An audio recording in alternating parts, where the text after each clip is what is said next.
Welcome again to Military Gooner TV, guys, and thank you very much for joining. And it's been an eventful day, not a lot, but it has been a good day. I have life, so I have to give thanks. Thank you guys for joining. I do hope that most of you guys, or everyone, I hope that all of you guys are doing really, really well. We're gonna have a little discussion tonight. Let's see how we can run through a few of the things and understand what the Reggae Boyz are up to and how we can move going forward. But before I do that, I'm gonna give I'm gonna definitely give a shout out to a few people. I'm gonna give a shout out to a few people. So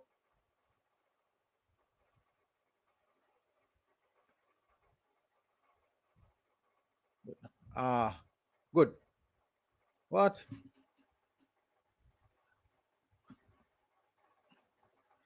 I don't know why this is asking me for. Okay, so I'm gonna give a shout out to a few people. So this here is the membership.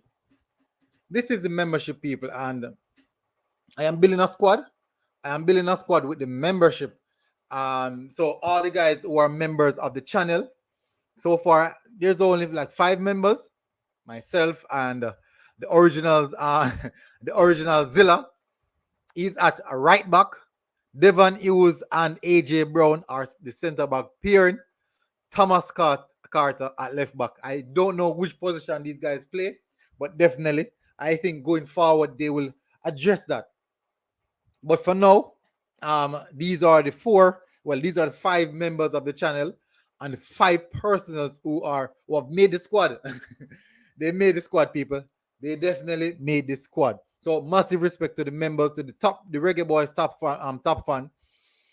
Big up, thank you very much for joining and becoming a member. If you guys want to become a member and join the squad, the link is pinned in the comment section. The link is pinned in the comment section, so you can hit that link and join. And definitely, I will add it to the squad. And make sure that when you join, just inform me which position you play, so that I can add you respectfully on the team. For me, I can play anywhere across the front line. I can play on the right hand side. I can play on the left hand side, and I also can play as a striker because I use both feet. So I don't necessarily have a weak foot a weak foot issue. I use both feet, so I could go down to the left hand side and whip it across with my left foot. Go down to the right hand side and whip it across with my right foot, just the same. So I don't have that weak foot issue. My issue is finishing. That is my issue. So thank you guys for coming in. I'm Lias Abdi. What's up, good family from Somalia? Thank you for coming in, Abdi. I really, really respect it, bro. You're tuning in from very, very far, and I really, really appreciate you coming in. Rajan Williams, big up as well. Big up, bro. When the November squad are released, I'm not sure as yet. Hopefully by next week. And is it next week is the game day? Hopefully by the end of this week. Fresh God, Young Me, big up Guna. This live or pre-record. It is live. It is live. Fresh God, big up Fresh God. Stinger the Killer said, up Midge FG. So people, this is actually live. I know a lot of people are running away from the pre-recorded. This one is live. So definitely that is the Reggae Boy top fan squad that you're looking at right there. Only 5 members have been called up to the squad because there's only 5 members. But as soon as membership is going, definitely. And if I reach a level where I have 22 members, I'm definitely going to flip a coin and create a 2 squad. I'm going to create a 2 squad, two starting 11, flip a coin, and see which one of them would win. And maybe, you know what I'm going to do? I'm going to create it on FIFA. Each one of the players. Atlantis director, big up people. The link is in the chat as well to join the panel. If you want to come on to the show and join the discussion, the link is there. It's in the chat. Now, let's get to the meat of the matter where we're here. It is getting to the serious part of what we want to do.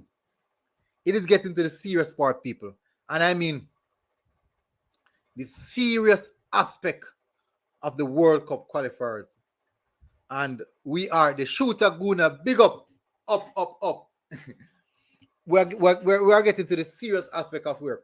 Guys, oh yes, I almost forgot. Guys, we have a new program, a new show.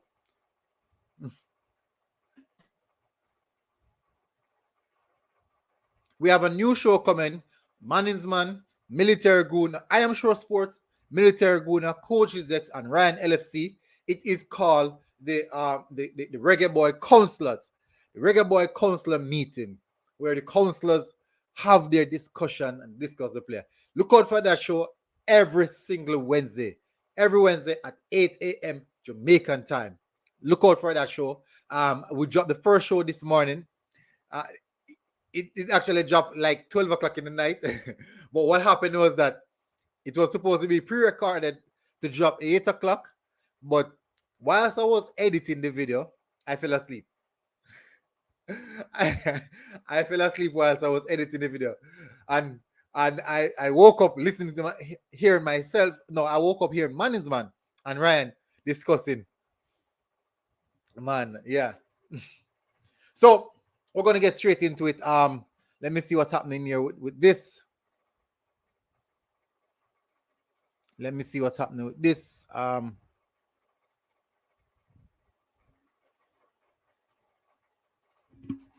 Give me a minute, people.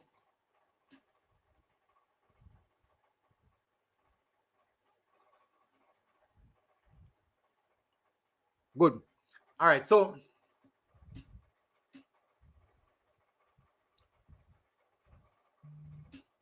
why is this not addressing correct?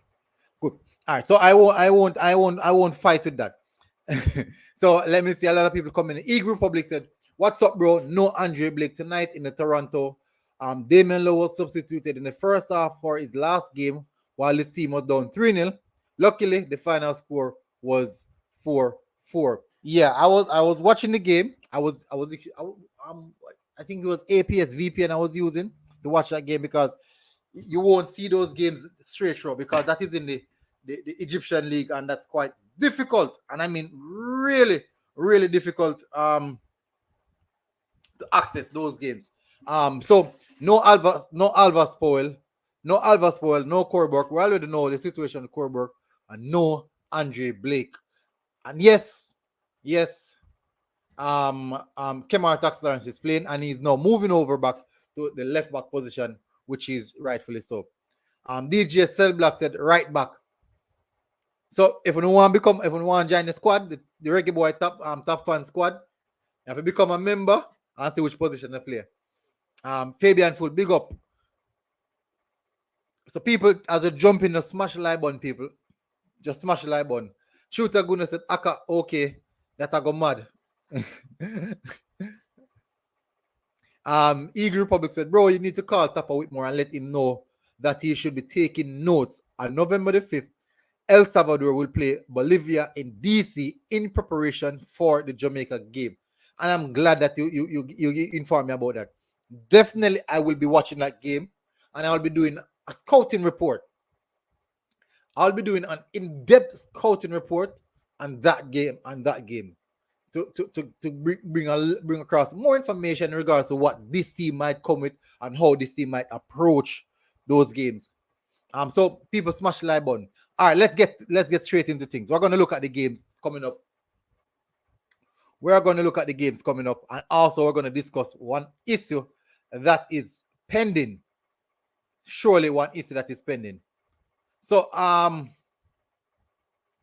so these are the games that are coming up. So in November we have El Salvador and the USA. You know what? Before I touch on that, let me touch on the Prime Minister. The Prime Minister comments. Let me touch on the Prime Minister comments.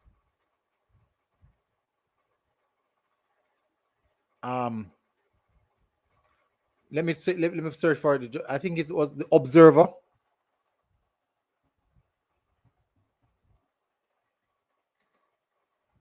Let me address the Prime Minister's comment in regards to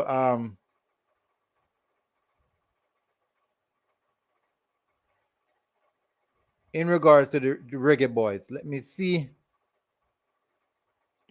So much crime going on in Jamaica. Whoa, that's not good. That is not good. But anyways, negativity always sells, I believe. Yeah. What? Why am I not finding it? Anyways, since I can't find it, I'm just gonna use mine. All right, so I can't find other people, so I'm just gonna use mine. All right, so this is information that we got from the Prime Minister's press conference, stating that Honorable Andrew Holness says vaccinated persons may soon be able to attend the National Stadium to watch the Reggae Boyz playing in home matches in the World Cup qualifiers. It will not happen for the next game, but maybe the one after that. So basically, we would know right off the USA game, right? That's what he's saying. Right off the USA game, and look forward to try and get the Mexico game at home. No, what we're looking at is what are the possibility that we will get the fans for the Mexico game. What are the possibilities? Eagle Republic said, Jason, I am not sure, but I hope it was because he was having a terrible game and not a result of injury. Yeah, he was having a bad game, and when I was discussing it on a video, I got slandered for it. Yang Nee said Mexico right now playing Ecuador. Ecuador leading 2-1. Whoa. I'm gonna check. I'm gonna put that on my phone immediately right now. And the reason I'm gonna do that, I want to see what Ecuador is doing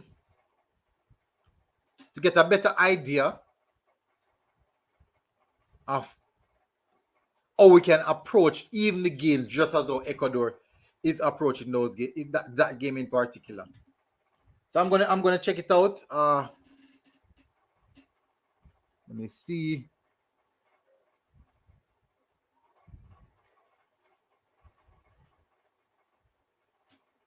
I'm not finding it. It's not available on Total Sports Tech. But we definitely would. I'm gonna rewatch that game then, since I can't find it, and see if I can do a little bit of scouting report. The shooter Guna said, only 3 players to be added to the starting 11 is Antonio, Ravel, and Javane Brown. We'll discuss that. We'll discuss that. Jason asked, either way, it's not a good look, Eagle Republic. DJ said, Ravel Morrison started to follow back the JFF. Yeah, which is good news. Which is really, really good news. Things that I love. Things you love to see, right? Jason asked, Mexico using only Mexican players, Mexican league players. So it's not the main guys. Oh, understood. Stinger the Killer said, Prime Minister is playing mind games and fans. Guard said, why can't we get a friendly match? That's a good question. All right, so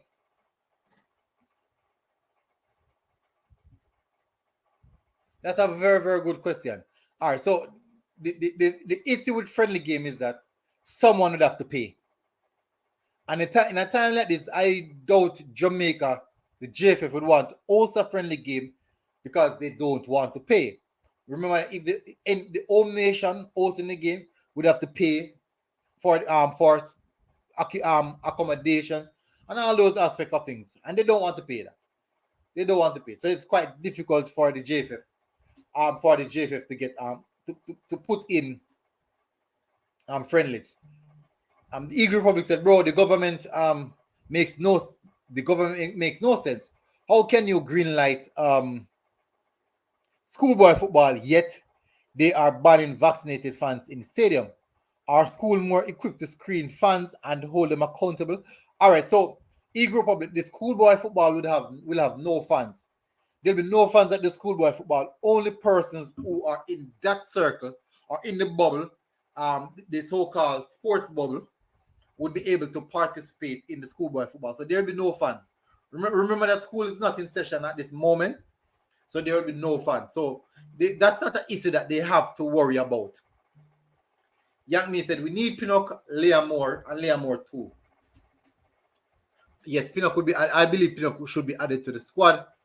Jeremy Miller said, Mr. Gooner, please, I would like to know if you could do a segment on how the vote for the JFF president election is formed, the process on who gets to vote, please. All right, so the vote is cast within, it's a within-house business. So it's not like random people can just go and vote. No.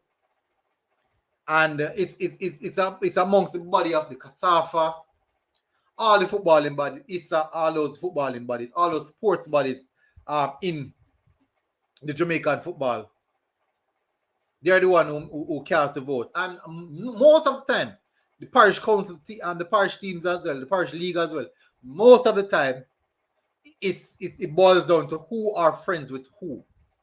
That's I'm being honest. That's what it dwindles down to. Who is friend is who. Excuse me. Whoa, tired. That's what it boils down to. Dublin said that Mexico won, Ecuador 2. Minutes 25 first half. Strong possibility that Mexico might get back into the game. Ishmael Kick said, please, who want to let go their players? Plus, who want to let go? That's true. A lot of the clubs are going to be trying to hold on to as much as the players that they can, as much as possible. But what happened now is that the World Cup qualifiers must play, because if the clubs in England or the top leagues are holding on to their players, but yet still they want to facilitate those same players for that particular nation. So for example, let's give an example like this. They won't let go of this to go and play for the USA, but yet still they're going to let go of Pedri to go and play for Spain. So you see what I'm talking about? So that is where the major issue is going to come on. You're going to have countries going to be football associations, administrations for each country are going to be going at clubs, and then FIFA is going to be going extremely hard on clubs because of those small mitigations. Boss Kings, big up. Schoolboy football are not having fans, bro. Yeah, just explain it. Andrew Chambers said, let the boys play an all Premier League team. All-star. That makes sense. That would make sense. I'm gonna do a video on that.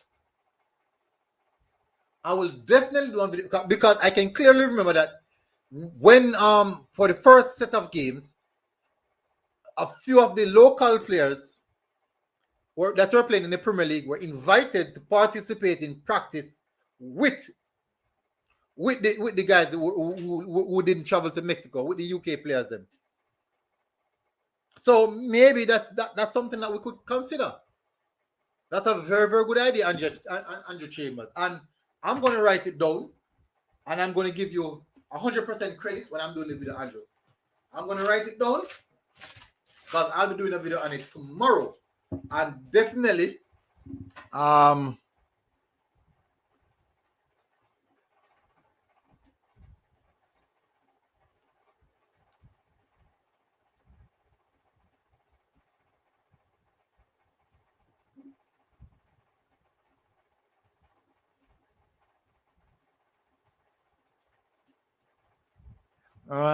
okay.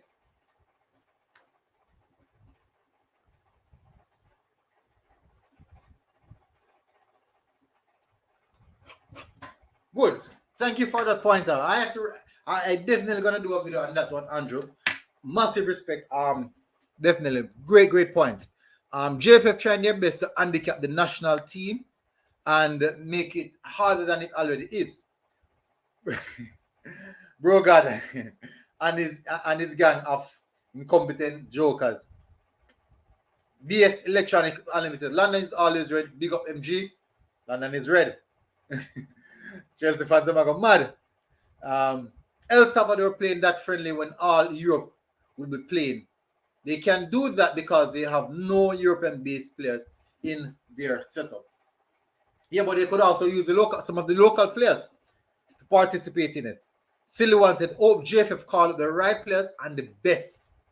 Agree. Young Nee said, smash up the like button. People smash the like button, guys. Make sure at least minimum should have 60 likes on this video. We have 70 persons watching. Minimum 60 likes on this video. Elias the Genius, Mexico C team. Them still are going good though. That is my main point. It is not transparent then. Agree. It's not transparent. No, it's not. It's a behind door thing, Jermaine Miller. It's a behind door thing. King Job said, when is the squad dropping? Hopefully by the end of this week, maybe by Sunday. Let's see. Or maybe early next week. Boss King said, military, do not do with the JFF. But who do you think will win the schoolboy football this season? People, guess what? I'm going to cover the schoolboy football. All right, here we go on. Now cover the schoolboy football, people. And want to support the thing. Want to support the thing because me go Charlie Mount. I'm still not sure if Charlie Mount I go play, but it's between Charlie Mount and Dintil over this zone, in this area, the country area between Charlie Mount and Dintil. If Charlie Mount play, but me look on Dintil squad, Dintil smash Old Mouse boys. Dintil smash me slap them.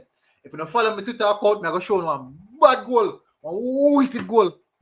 I go show you one wicked goal in the score in our friend list. You go see. Just make sure to check out my Instagram and my Twitter. You know also, brother, me say it goal bad. Check out my Instagram and my Twitter. I want to go see. I go put it up on it. Definitely possible tomorrow or when I discuss the other part. I do one video and just highlight it. And you guys are going to go see. So look out for it. Look out for it, people. Wicked, man. But normally, when you go down to the Manning Cup era, you know it's that JC, St. George's. Yeah, but go along to them top name school. I mean, if you get some information because I believe Calabar, I get some information because me as a Calabar have a really good team. My information is that Calabar have a really, really good team. That is information I'm going to get. Eagle said, boys versus Premier League All-Star team. Is it really sad that Aka Watson cannot make? All right, Eagle Republic, get easy, you know. Jason Allen said, what good would that do for the World Cup qualifier playing a game with only local players? Against, not with, against Jason. Fabian Fool said, D Cup Garvey Marcia, Manning Cup KC. Yeah, so like a Garvey, you go, I don't know. Young Me said, you're wrong, Guna. Step winning the D Cup. All right, if it's people, when I got surprised, that's what I'm telling them, keep tune in. Young Me, tune in. When I go sit in till. What? I saw me camera mic this year. They say, when I go sit in till, a team tough. Say, man, and tough. I go cheer the man. Man and tough, man. Man and tough. Baskin said, Dintil are going to be a threat, but I am playing D Cup this year. With Manchester, I'm only 15. What? Basking, here I go on. Link me upon Instagram, Basking. Link me upon Instagram or Twitter. Go upon Instagram, militarygoonertv on Instagram or militarygoonertv on Twitter. Follow me upon Instagram and Twitter. DM me, bro. DM me, please. DM me. We have a chat. So DM me, Basking. All right, so people make a run through a team. So January coming up, we have 3 games in January. I'm surprised. I don't know why them give 2 games in November. I'm not sure. Probably should have 2 games to last or something. I don't know. But anyways, January we have Mexico, Panama, Costa Rica. If we can get a boom and stop, if we can beat El Salvador at 8 points, get a draw against USA at 9 points, we're in a good position. We'll be in really, really good position if it panned out that way there. If it panned out the way then. Moving out to the next set of fixtures, then Panama play good. Them fixtures I got this month, January month, are going to be rough. That is the reason why we need crowd. We need fan support. We have 2 home games, and in this run of fixtures, it's going to be the roughest run of fixtures we have. And we have 2 home games. If we can use those 2 home games, it will be really, really good. If we can use those 2 home games. Then now, March, the final month, El Salvador at home, Canada away, and Honduras at home. There's so much home games. So in the back end of the campaign, we have quite a few.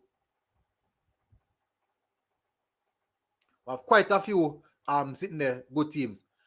So Tevin Cameron said Dintil always a big team. Yeah, man, then team bad man.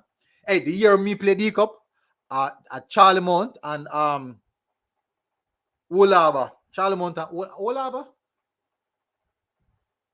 Olaba, yes. Charlie Mount and Olaba got through. I'm between Olaba. I remember for Olaba. No, Glengoff. Charlie Mount and Glengoff. Yakni said Mexico get penalty. Yeah, we expect that. I think Mexico go win. Boss King said Garvin Masia drew with STGC. Yeah? What if STGC not good this year? What if they're not good this year? People are gonna bash me now, but what if they're not good this year?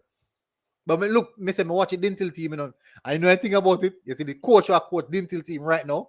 Him coach me when I go Charlie Mount. All right, so me run through the round of fixtures and definitely we need to get them. We need to get some valid points. People Kaim Paris scored today, and team goal was a decisive goal in the 1-0 victory they have. Make sure you guys check out the new video as well. That I did with Manny's Man and Ryan LFC. Unfortunately, Coaches X couldn't make it wasn't available. But next week Wednesday, definitely Coaches X will be available. And the program is Reggae Boyz council meeting. We had episode 1. Now, this is what I want to show you guys this. I'm going to show you guys this. Youngney said Mexico penalty. Elias Digina said USA won't be a pushover. If we don't find a guy to mark this, we're going to have a hard time. That's true. For some reason, them top players, they always turn up. The top players, them tend to turn up on we. The Death, the Pulisic, the maybe by then Pulisic is back. Possible by then Pulisic is back. Possible. Young said Stet is one of the most successful D-Cup school. True, agree. Numerous titles. Tevin said, but I always bring a St. Elizabeth technical eye. Them always bad. True. Bad. Them, I don't know how them get them quality, them talent. So look a country boy, man, is talented, yeah, man. And fit. Boss King said, STGC played a lot of their under 15, their 15 and 16-year-old players. Oh, they played a young squad. All right, so people, this is the last thing that I'm going to touch on. Devon Speedy Williams. Now, impressed. I thought I did something. How impressed are you with Devon Speedy Williams' recent set of performance? I've been really, really impressed with his recent set of performance. A few nights ago, he played against the Red Bull 2, New York Red Bull 2. 55 touches, complete pass completion is 88%. 6 out of 6 long ball, 100%. Ground duels 2 out of 2, 100% again. Aerial duels 1v1, 100% again. Clearances 2, interception 2. This player is making himself a must play in the Reggae Boyz squad. He's getting better with every single game he plays, and I totally agree. So I've covered literally everything that I wanted to cover. Let me go back on the last thing, because a lot of you guys weren't here when I did it. So people, this year that you're looking at is the Reggae Boy Top Fan squad. So these guys are membership. These guys are channel membership. So they are members of the channel. We have the original Zilla at right back. We have Devon Hughes and AJ Brown at the center back pairing, and left back we have Thomas Carter. Now, militarygoonertv I play upon the left hand side. You don't know, cut him on him right and curl it now back corner. If me have them skills, So if you want to become a member, people, I want to become a part of the squad, just go and subscribe and become a member of the channel. The link is in the pinned comment section. You can do that and become a member of the channel. If you want to join the panel, I'm going to drop the link.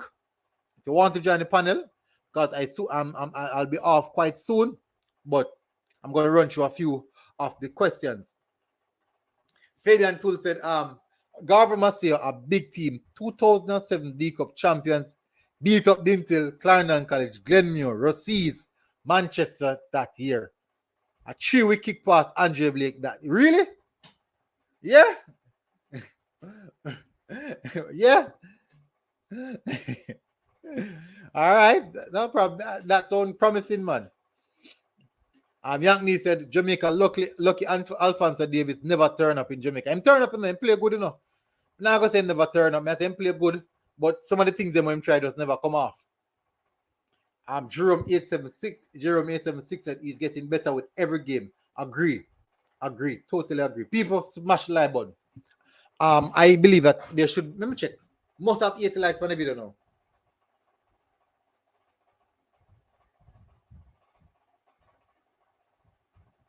Must have 80 likes on the video.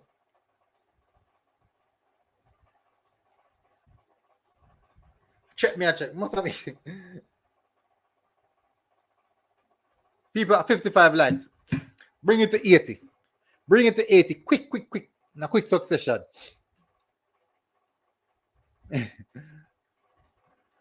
All right, so people say the original Zilla here. I say, bop. Big up a channel, a member of the channel. Bro, me put it a right back. I think a right back, me put it, let me check. Yeah, me put it a right back, you know. Me no position I play now, but me put it a right back. You know? Hopefully, you can manage, you can play in a right back position. Hopefully, you can have a fit. You have a really fit play full back. Especially me being the player manager. Me a player manager, you know. Me a player manager. I'm more my full back. So the big belly thing now go work. The big belly thing now go work, bro. Elias the Gina said, man, if Watts not play, we might as well bring A. Bring him back in. Austin. I see what you're saying. I see what you're saying. Might as well. Eh?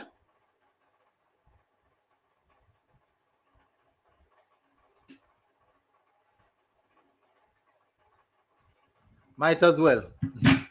Comment section and move, man. Eagle Republic said, what a difference 2 games make. If Jamaica win the next 2 games and the USA lose the next 2 games, we're not going to hope they lose because we're not sure if they're going to lose. But at least we beat them so that I won then lose, which means that we're in a better position. And the USA lose next 2 games, both teams will be on 11 points. Yeah. So definitely we have to win our 2 games. I wouldn't play. I never remember who them play. But if we beat El Salvador and beat USA, we're upon 11 points and we got quite on a good position. And we're basically on our way to Qatar, right? We're basically on our way to Qatar. And Tevin said, one thing, Gooner, you can sleep. All right, people, yo, go on. May I drop by the link so you can come on the panel. Me drop back the link so you can come on the panel and we have a discussion. 55 likes. The original thing I say, yeah, man, right back our keeper usually play. So, all right, so look like I'm never going to put in a goal in the original Zilla. Because we're not a keeper for the team at this moment. So, look like we're going to put in a goal. Me don't know about the fit though. Yeah, man, sound like you carry a big belly. You're in a particular reggae boy if you go par, you know. Big belly squad. Boss Thomas. Big up. Austin is training. Yes, we see my train. Obviously. And if problem I look into it, if Aka can make the squad, why not train and see if he can make the squad as well? And we know the quality what Austin have. We know the quality what Austin have. All we know the quality what Austin have. Tevin said, you should do a video about the Canada match because the English-based players are going to play good because of that cold climate in Canada. Ooh. I can't say no. I'm being honest. I can't say. Because at the end of the day, it's the same system. Despite when the conditions might be a bit better, but the system will remain, the tactics will remain. So I can't say that they will play any better. I can't say, but we will see. We will definitely see. Fabian Full said Mexico. Okay. So US will be playing Mexico. So if Mexico beat them, and we beat them, and we beat El Salvador, we're good. We're good. We're good. We're in a good position. Big up, big deal, Len. A lot of respect, bro. USA playing Mexico and Jamaica next window. So if that are too much, then can't possibly lose if we turn up. If Jamaica turn up, we can beat them. Right? If Jamaica turn up, we can beat them. Alias and the Genius said Austin have plenty of experience. Hey, me can tell her Austin would have had something special to his squad. He would have had something special to his squad. So couldn't write him off. He add something special to the squad. Ishmael King said Austin a try make Portmore squad. Me go see no. Me go see if him not full shape. And if him can make the squad and the fitness is right, of course, me not thinking he must warrant a call in. Austin are like 33, 34, not that old. Not that old. We have old in our squad right now. But we'll see. Josh and Calhoun said, which Austin? Rudolph? Yes. Him same one. USA play Mexico on November 11th. Reggae Boyz play on November 16th. Very possible. The USA will look very ordinary on the national stadium surface. Just like Davids of Canada. November the 12th. We will see. We will see. You know what? Them all look ordinary now. On Panny Day, you know. On Panny Day, then decide so they want. Remember, I say, look on Panama. All the way say, yo, what slap? About tapping a Panama neck. That way I say, what tapping up Panama neck? That way I say, what tap in a Panama neck? When you check it out, you know, I referee if you take Panama, if you guide Panama off I feel no. They are killing no kill. Panama no kill we. Them not beat Panama beat bad man out of in a yard. I mean, I'll be honest. Panama beat bad man out of in our own yard, people. They beat any little bad man. We're not supposed to bad man, none at all. Right now, no riff shouldn't even in camp. Can them beat everything them bad man and covetous out of way. They beat you out of way, man. Andre H said 3-2-3-1, best to use now. 3-2-3-1. That's a 3 center back, 2 holding, 3 attacking 3 attacking midfielders, and 1 up front.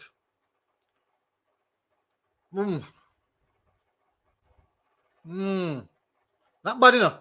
Not bad at all. You know, all right, you know, like you tell me that, what I'm going to do,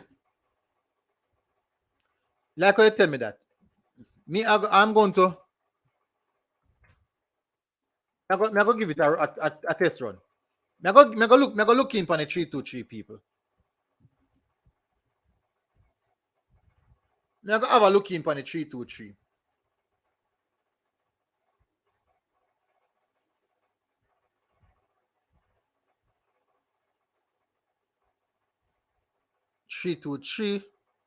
No, I not see no formation as a 3-2-3. All right. Let me see if not replicated 3. Nope. No. Nope. No.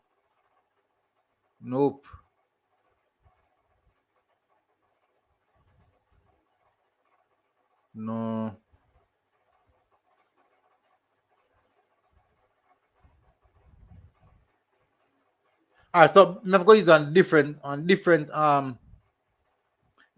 to use on different something if you see me can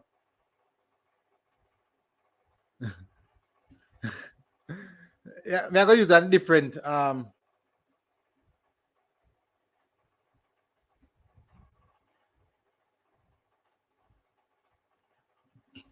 All right, so I'm going to show it to you guys right now.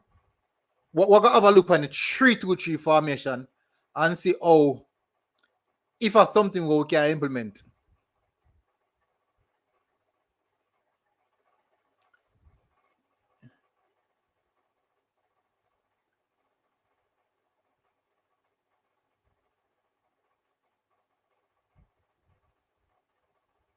I'm saying it's a 3-2-3-1.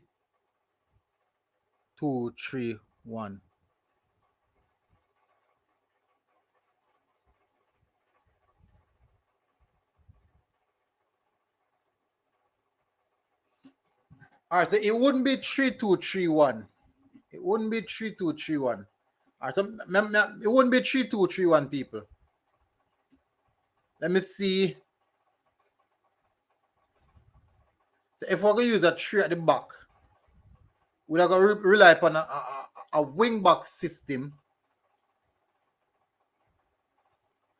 2 holding midfielder.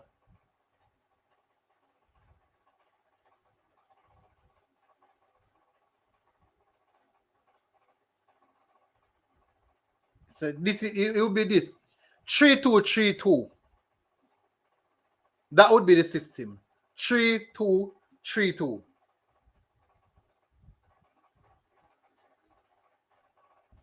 But basically it'll be similar to 1-5. But let me show this. Let me show you a formation. This is like an attacking, a really good attacking formation.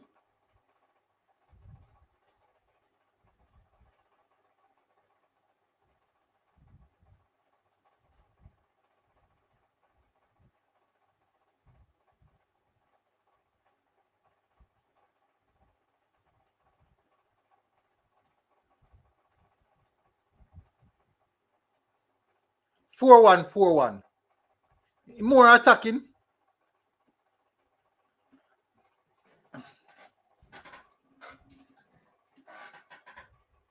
And Jero said 3-4-1-2. 3-4-1-2. All right, so 3, because you know, 4 in the midfield.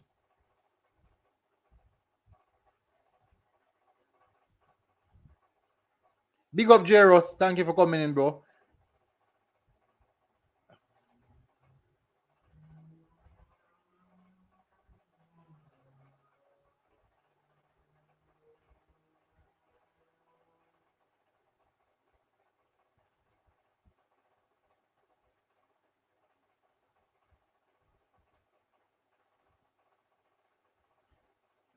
So Jeros, that a formation attack, right?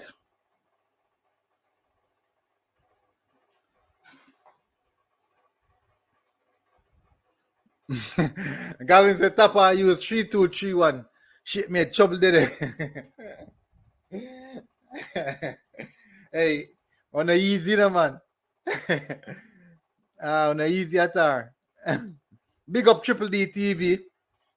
Big up Triple D TV. All right, so that 3-4-1-2. 3-4-1-2. All right, so let me fill in the quarter. So we have Blake in a goal.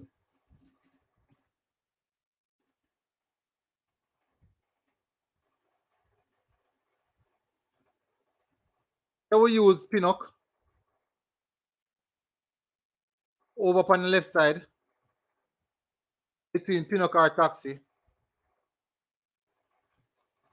More low.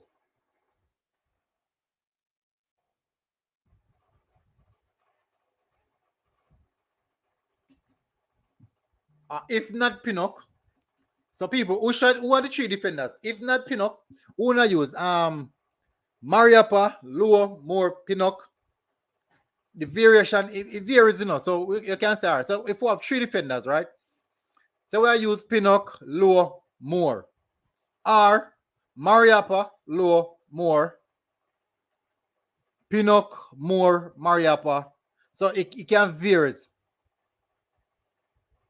So all right, so Fabian Full said the 3 the okay. Andre 8 said P.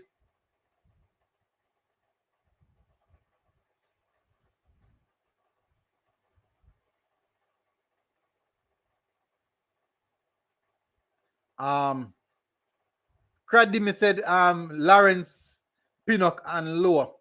All right, so for that aspect of it, Jairus said Pinnock, Moore, and Maps. So we're going for Lower, Jairus. No Lower. If me, if you go say no Lower, no man, a trouble, like, you know. Trouble. That's a trouble. All right, so we could go in the middle of the park now. So in the wing back position,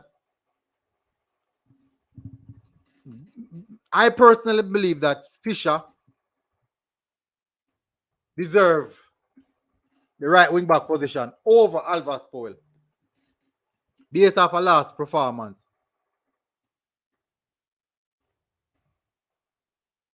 Lawrence. In the middle of the park, we have Grant.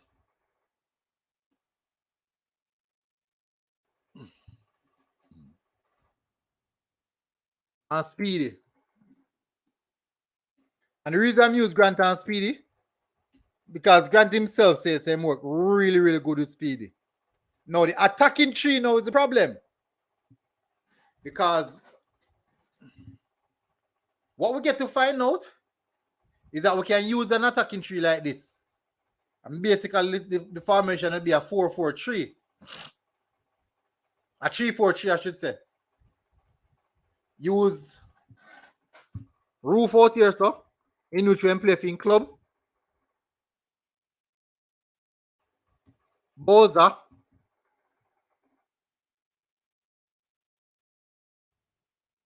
Bailey. I'm bench Antonio. Make Antonio come on second half, you know, when he can really get time to adapt to the system and style of play. What do you think? What do you guys think?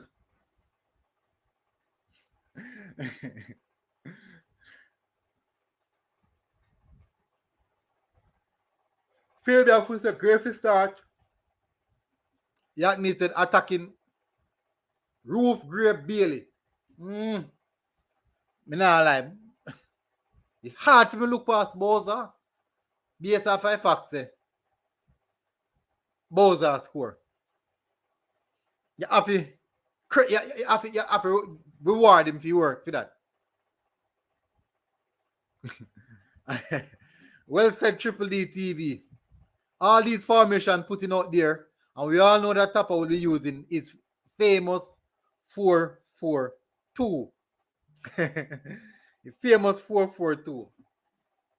But remember, formation can change even in the middle of the game, you know. Jordan Lindo said, hear nothing else about DeMar Gray? No. I don't get no information from DeMar Gray. Last time, I saw it out in papers. Since then, just go blank. But the most we can do is cross your fingers and say it work out. Most we can do. People at Germany flashback said Gray, Leon, and Roof. Fabian Full said Gray can hold up the ball for Bailey and Roof.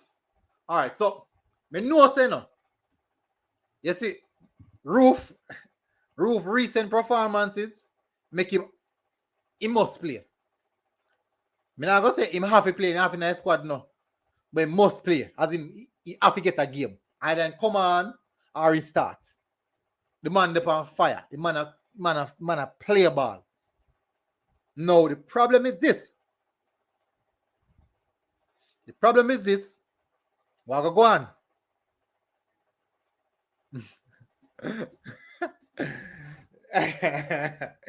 People, look on the comment here. Hey, Wayne.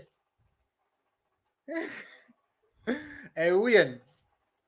militarygoonertv. When a band come see it, we not go deadlift top of 4-4-2. Yeah, that's true. That's true. Band come see it. Big deal then said and top of rate Roof. No, and top of rate Roof based on what me hear. Yeah, he have ratings for Roof, man. He rate Roof. Roof a technically gifted baller, no man. Yanni Graham said DJ played against Liverpool today. Yeah, DJ came on. I think he come on a second half. Second half, I suppose the second half in come on.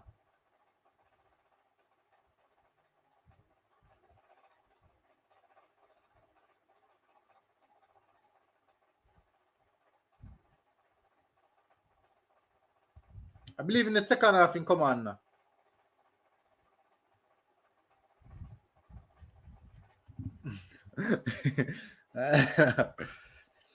All right, see they know and Ravel.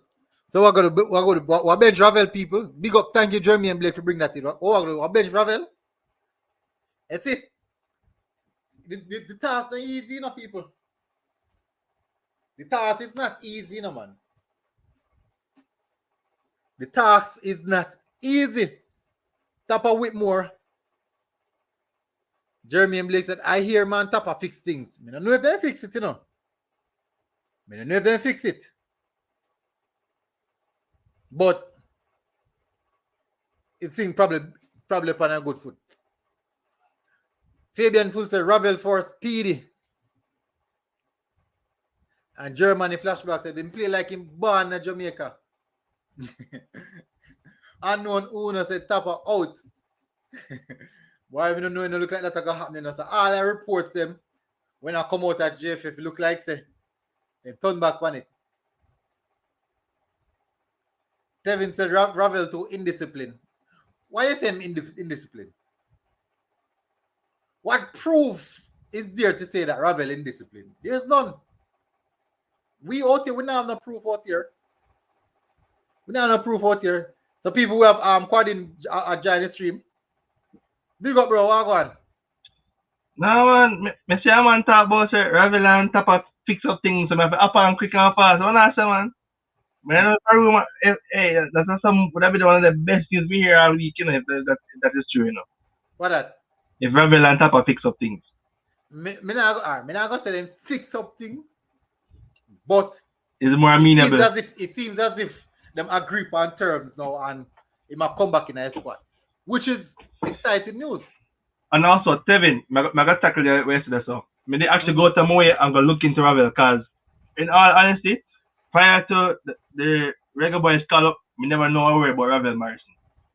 Right? So I'm going to look him up, and it is true. He have a very spotty history in terms of where he's been playing, but in terms of quality, Pogba, when I look up to this man here, because them man are not training at the same age. You see me? My understanding is that Ravel suffers from ADHD. You understand? And the medication you're supposed to take to help you with it, not allowed to be taken when you play professionally. Because you consider under what you call it, doping or whatever. And I understand that because I have a brother who have ADHD and without the medication, yeah man, that boy a bad boy man. But so I understand. You understand? So me not gonna pressure him too hard about that. You know? Yeah. You see, since him joined Derby County, we haven't heard anything about him like that. Look like as long as him mellow out him alright, you know. So it's you. You know? So we have to say. But from a raw talent perspective, yeah man, him have it, man. Him have it. Me feel say if you me know in the start of the Panama game, but me still talk at the Panama game, the terrible coaching. You understand? Terrible, bad, poor coaching, man. You know? So if me feel say if we take all Honduras game and sprinkle like a Ravel pan it. 5-0 ourselves. Let's a sprinkle like a Ravel pan it. Yeah, people. Man said in the Honduras game, it was sprinkle like a Ravel pan the Honduras game of 5. All right, so I'm telling you, it's a person who very, very hard to understand. Hard to understand because maybe I'm personality. Maybe I'm personality where him. Me don't know. It never makes me try to understand him. The big part is that he might come, and that's the best thing. He might come. That is the best thing. So, Yankee, I'm gonna just me tell you now. Me as a football fan. I'm not gonna describe myself as a football fan. You understand? Me don't know nothing about Ravel. Me don't know nothing about half of the players them on the pitch outside of the Reggae Boyz. and also maybe following them on social media. Me not follow football like that. You understand? But when me see the man them come play for Jamaica, me look into them. Yeah. Me rate Daniel Johnson as well. Daniel Johnson one of the better players than bad baller, man. That fan- DJ a fan- bad fan- baller.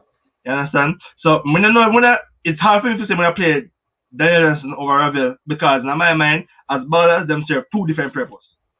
You understand? Mr. Ravel as a creative attacking midfielder. It's a box to box, you know. Ravel You know? is a box to box, you know.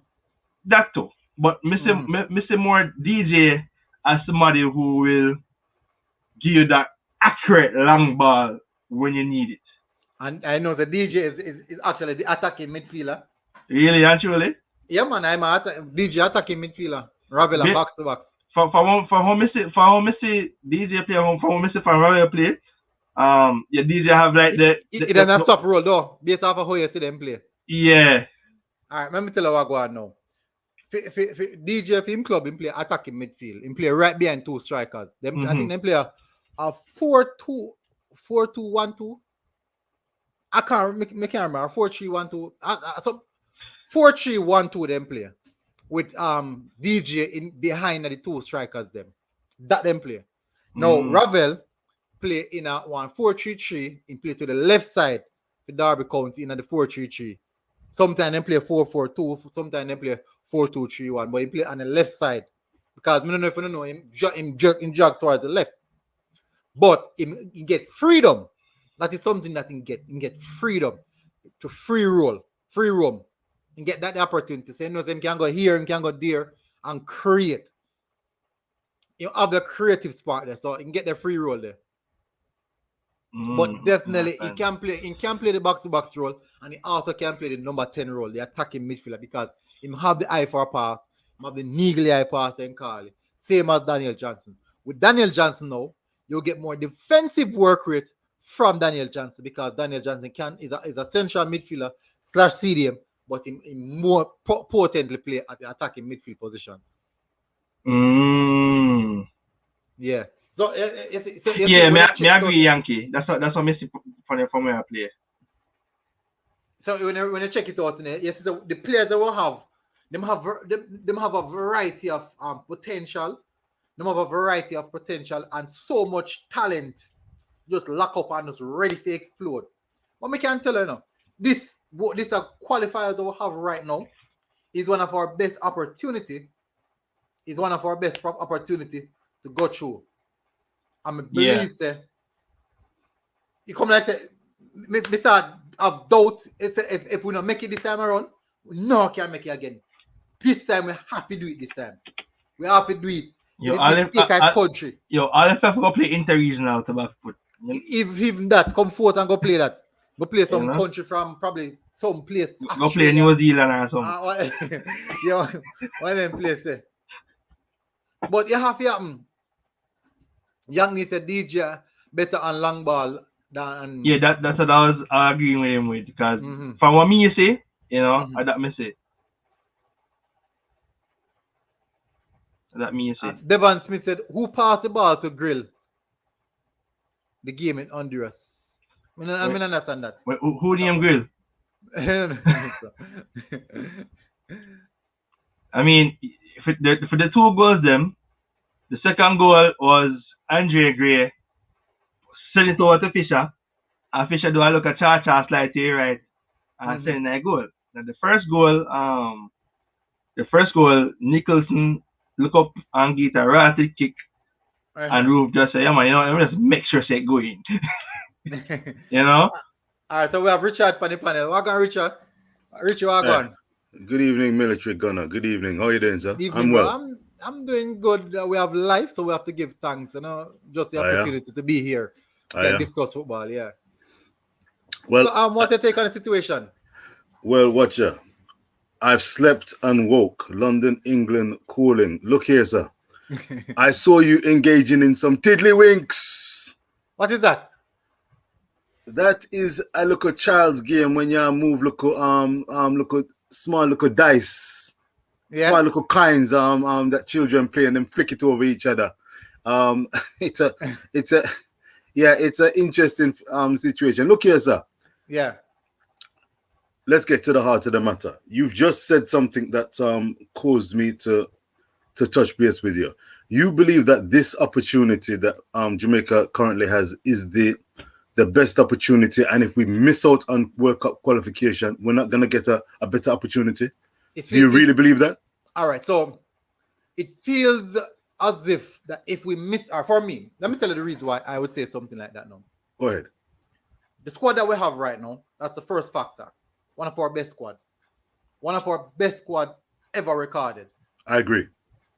No, there's no guarantee that in 2026 that we'll have the same level of talent in the squad that we have right now. There's no guarantee. I'm not saying that we won't, just saying that there's no guarantee. What are the chances that we'll still fix the issues, the underlying issues that we have in regards to homegrown talent, nurturing what we have, the ground produce of what we have in Jamaica right now, so that we don't necessarily have to be running all over the place to get players? There's still not a guarantee in that aspect as well. But what we have right now is an extremely talented squad, and other teams around us in the octagonal are fluffing their lines. It's not just that we have a talented team, but when you look across the scoreboard, you realize that Mexico are not flying away from us. USA are not flying away from us. Canada, so all the teams that are expected to go through, they're not running away from us. They're still in region, close region for us to even overtake our level and points with them. So those are two. Big up CC. But mute mic, just me soon get here. So those are factors that we can say this is a strong opportunity for us this time around. Because despite we can get better in 2026, with a better squad, we have to bear in mind, USA is going to get better as well, based off of what they are doing. Canada is getting better. Canada was not this good 2 years ago or 3 years ago. So all the teams are getting significantly better. But right at this moment, we have a squad with level and par with them. So what's your take on that then? I'm listening and digesting exactly where you're coming from, so I know how to come in. My take is we have at least a couple of things. Well, let's go with a trio of issues right now. I believe that the future is looking rosy because the Jamaican diaspora, in terms of footballing talent in the UK, in Jamaica, in America, in Europe, is ever increasing. We've got the likes of Mason Holgate, Damari Gray, and many more Jamaicans being identified. We've got a current coach under Theodore Tapper Whitmore, who is beleaguered, who is not necessarily the best coach available, technical wise, and in various man management, PR, media wise, and so forth. So that's an issue that gets us hamstrung. When you very nicely and clearly described the resources that we have at our disposal, namely the likes in midfield of Ravel Morrison, DJ. Thank you for that explanation regarding his role at Preston North End.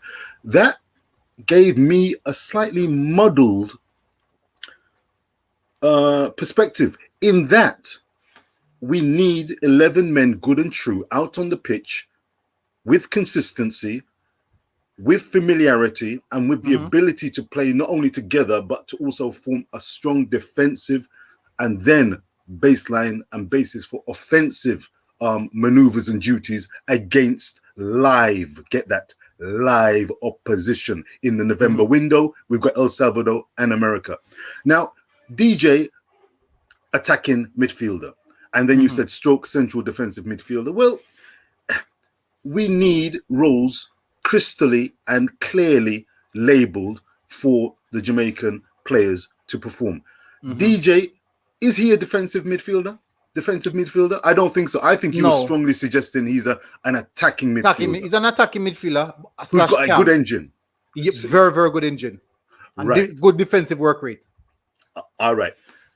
If you were going for a solid basis for a central defensive formation for Jamaica. Would you be interested in at least two strong central defensive midfielders? All right. I just want to get it's about the clarity about, because Ravel is almost about, you've got the talents, but how balance. Let's talk balance and keep it real and see if we can get somewhere with that. So go ahead, sir. That's a very, very good point. And thank you, sir. Let me get down in. So if you want to say we want to bring across balance, and we want to take in perspective how the coach himself prepares team and set out his team to play. So when we coincide both aspects, both variables, the coach system, ball over the top, it won't be a technical game, keeping possession. We don't play like that. So let's factor in what we want to do. If we're going to use a system with two CDMs, a two in the middle, a double pivot, it has to be two robust double midfielders. So there now you'd say Anthony Grant, Aka, despite we could argue a lot about a lot of things, but we fail to understand that what Tupper Whitmore wants from his central defensive midfielders is not to hold up play, is not to retain possession, but to break up play and stop transition or start a transition. That's what Tupper Whitmore wants from his players, his CDMs. Now, we as fans, we are watching Premier League football. We're watching the Man Cities, the Barcelonas, the Bayern Munich, and we're seeing these teams hold up, retain possession. We're seeing those type of CDMs retain possession, keeping the football, and that is what we're expecting now to see.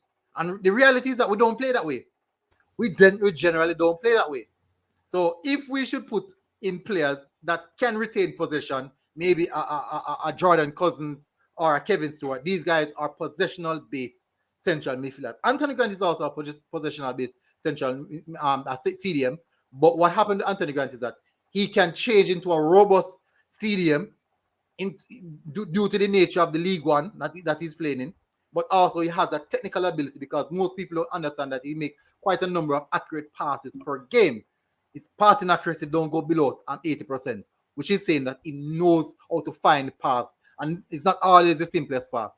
So saying this to say that is that to find balance in a Tupper Whitmore team, we're going to need players who are runners and robust defensive-minded players who will get back and defend when we lose the ball, and who will run forward when we're in transition. So that is what happened in regards to a Tupper Whitmore system and balance. So even though we might look at a Ravel Morrison, saying that Ravel Morrison is so technically gifted and he can provide this and he can provide that, the question really lies, does a Ravel Morrison fit in a Theodore Tupper Whitmore's system? And even if we should ask that question, without knowing the answer, for me, I would say no. And each time we play Ravel Morrison, we literally hamper ourselves because of the system. Because Ravel will want to retain possession, and we just don't play like that. Spot on, Military Gunner. And this is why it's both a source of frustration, and going forward, I believe that under a different manager with a different philosophy, and with a Jamaican Football Federation that is a little more stable and attuned and trusting in the players, as well as respecting and respectful of the fans, with our keenness and our knowledge of football, I think that going forward, it could be a rosier future. But this current situation is very tricky, and you've just explained it very well there. So Ravel, he may have been. Is that breaking kind of news that you suggest that Ravel is now kind of patched things up, vice versa with Whitmore? What's the state of play there? I don't think it's breaking news, but what happened is it Ravel? You to know what Ravel is thinking, you keep a track on his social posts. Okay. Yeah, so you know exactly what he's thinking once you keep a track of his social posts. And what's he thinking? So whenever he's upset, he unfollows the JFF. and he unfollows he unfollows them on all the platforms. Oh, And I when, see. when things are rosy, he's Uh-huh. back in his bio and he's following them again. So yeah, so we basically for so long now we've been using these little variables, Indicators. yes, these little indicators as to understand what is happening. And now What's we see that trending.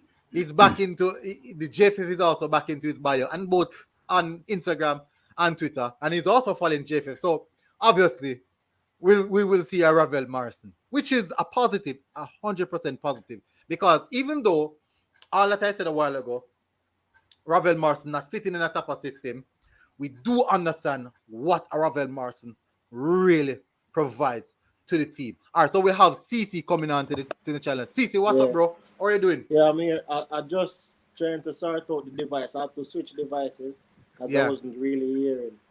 So okay, yeah, we're here now. We're here clearly. Good evening, CC. Yeah, good evening. I the guy we call Lacazette Steve Richard. Wait, hey, you look that. Are you that Laka?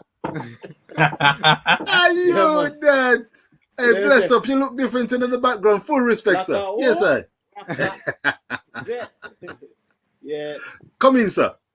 No, like as we are saying, still based on the discussion with the whole thing, because I never really catch it, because I was changing devices. Mm-hmm. But as we have seen, the coach, to me, there is no point in like changing how his approach is currently right now. Apart from putting the ball down and actually having some form of position. But the problem that I hear a lot of persons saying that we should, when they have possession of the ball, possession don't win game. You understand? So it's not possession win game, it's goal. So you can seed a number of the position, so as long as you have a strategy.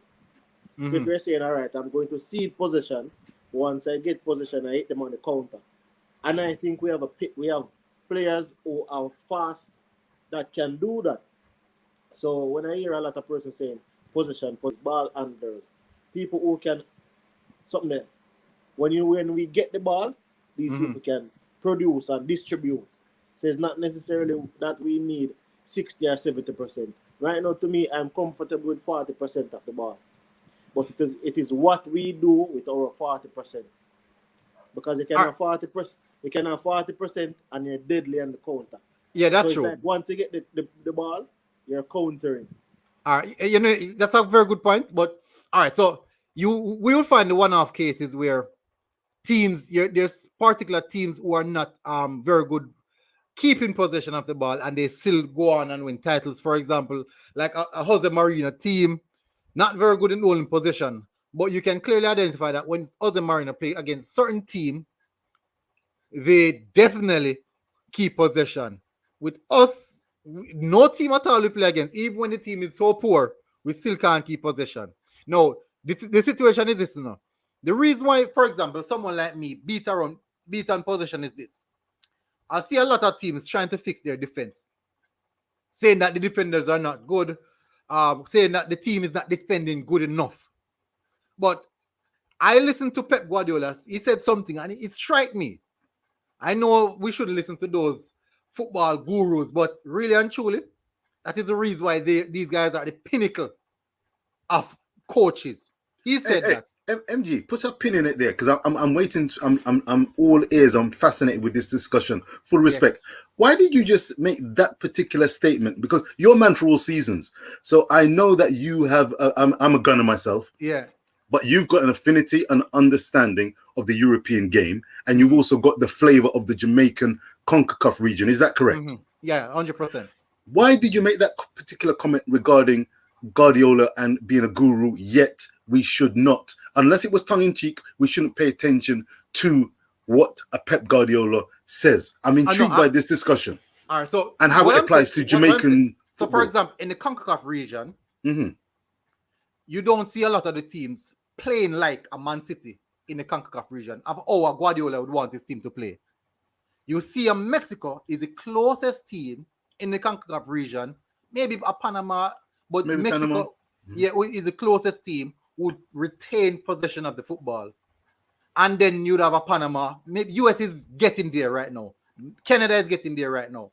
But what we realize is that we have this notion that the CONCACAF League is so rough, the CONCACAF region is so aggressive, and you have to be aggressive and robust to be dominant in the CONCACAF region.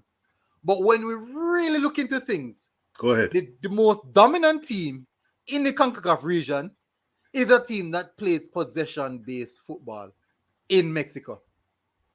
So I understand where most people come from in regards to how we approach football and what CC said that possession don't win the football, don't win the game. But really and truly, one of the key factors in retaining possession in the football is that your opponent don't have the ball. They can't hurt you. So you're defending better. You have a stronger chance of scoring one goal than conceding when you have the ball, because they can't, you only are subjected to being damaged when you don't have the ball. But if you consistently have the ball, they can't hurt you. But I understand where you said that possession really, because we have seen teams with 70% possession and still get battered, like what happened to Barcelona today. Yeah. And still get slapped. But look at it like this, Mario. The thing about it is, if you are going to rank the teams based on possession-based football in CONCACAF right now, currently, at this current moment, where would we rank? I think we're at the bottom of the table. So that is the thing. So for us to like adjust our game now, to try and play possession-based football, I think we should be playing possession-based football now. But to me, for the current campaign, you have to utilize the squad strength. I agree. What is I agree. really there I agree. right now. So see, for example, the next two games, right? We go El Salvador. It's an away game. Grant is in the middle, keeping the shape. Because the thing that I like with Grant is that he keeps the shape of the team. So no matter how we go forward and stick the team is not out of balance. So he keeps the shape of the team. Grant is the one who's going to break up the play. So if we have two ball handlers mean we can hold on to the ball more and give us more opportunity to create chances. I can live with that, while if I have 40%, because as I'm saying, if you can limit them to like when they have the ball and they come in the midfield, Grant is breaking up the play. So you look at it like this. They're not making much headway through the final third. So as much position as they have, they're not dangerous with it. Then they're not dangerous. So you know that you break up the play in the middle of the park. You have a person who can distribute the pass. Because once Grant get the pass, what is his pass? His pass is to look for the ball handler or the winger, depending on the option that you're giving him. The left back is overlapping. So if the left back overlap and you want a square, depending on if you want a square, depending on the striker that you're using. Because I know if you're using Bowser, I don't necessarily, if you can square to him because he's tall and he can get up there with the central defenders. So that's why I'm saying that for the rest of to me, the next two games are vital because we get more time to prepare. As in, I think it's more time because you have the 12th of November one game and you get the players 5 days before the game because of the traveling. Yeah. And then the November 16th game is 4 days prior to November 12th. So training session can take place. Yes. So to me, it's a 6-pointer if we can get all the logistics and everything right. All right, Cici, you made a very, very good point in regards to utilizing the squad we have right now. And despite you hear me talk about possession, I would never advocate for change into a possession team right now because that is not how we play. As I said, ball handler is critical in what we want to do going forward. With the team we have right now, with a team who don't play possession, and if I should track back and use as Jose Marino, even Diego Simeone, these guys don't really utilize possession. But what these guys have are people, strikers, wingers, midfielders, who are very clinical and finesse with what they're doing. For example, one transition leads to a goal. They defend. Second transition leads to another opportunity. They might not score. Third transition leads to a goal. 2-0, game done. Game done. 3 points in the bag. you could cuss all day long about playing defensively. Because as Richard said, Richard, you're a senior Arsenal fan. How many times have we seen Arsene Wenger playing against Jose Mourinho, Chelsea? Arsene Wenger, Arsenal versus Jose Mourinho, Chelsea. We had 79, 89% possession, and we're still walking away with a 2-0 loss or a 3-1 loss. Absolutely. We've seen that. Oh, yeah, no doubt. Jugba hurt us, punish us time and time again with one opportunity, two Clinical. Opportunities, and game done. And we have all the possession of the world. Yep. But even look at it, Mario. When Jose was coaching Real Madrid, right? You know, depending on the team that you're this is what I think people not understanding. The team that you're coaching, when he was coaching Real Madrid is like most dominant next to Barcelona in the league. So you know, so most of the games you will have a lot of possession. But even at that point in time, Jose Mourinho was playing counter-attacking football. Yeah. And they scored 100 goals. And on average, his percentage is like 55% of the ball. And Real Madrid is a more dominant team than half of the league. You understand? So it's like I'm saying that it depends on the players at your disposal. So the players at your disposal, you're saying they're pacey and they can finish. So you're looking at it like a point of, but you don't have a lot of players who can handle the ball well. Yeah. So they can hold the possession. All right, So you're saying, okay, then we don't have a lot of persons who can hold possession, but we have persons who are pacey and they're quick on the counter. So you utilize that strength and seed a little. I'm not saying seed all of the possession, no. I'm talking a game where you can get 55-45. If you can get it. So you can take a 55-45.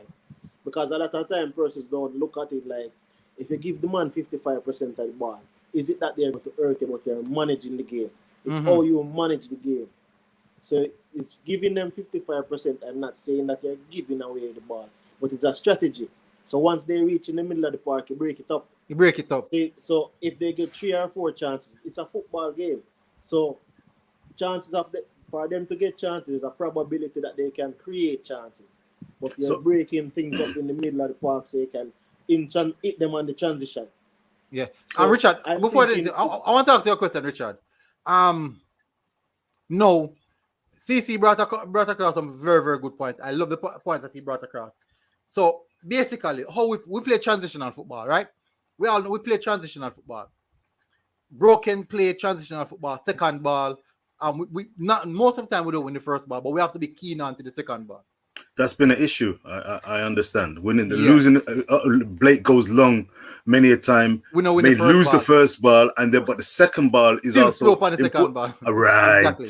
Yeah. So going forward, yes, we identify these are some issues that we have. No opportunities for a team like us that play defensively. It's fine margins that win us games. Fine margins. That is the reason why we don't score 3 and 4 goals. It's fine margins. It is so critical for us to have strikers and wingers who are very, very clinical with the chance that they're given. Go ahead. Who are your 3 strikers that you believe that these guys are clinical enough to put away even the half chance that they get? Just give me 3 names. That's a great question. I've not heard that one. Watcher. For various reasons, I tell you, there's 2 that I'd almost say are shoo-ins. Andre Gray, not necessarily for his clinicalness. I've seen him play against, I think it was Costa Rica in the Gold Cup. That's when I first got on board following.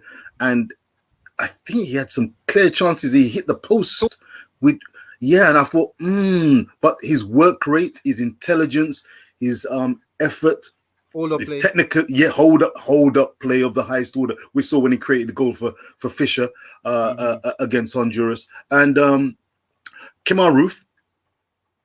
Kemar Roof, he is bagging the goals for Rangers and he's bagging the goals for Jamaica. He's got the ability. Now, I'm going to. It's a fascinating area actually because I've been following Jamaican strikers.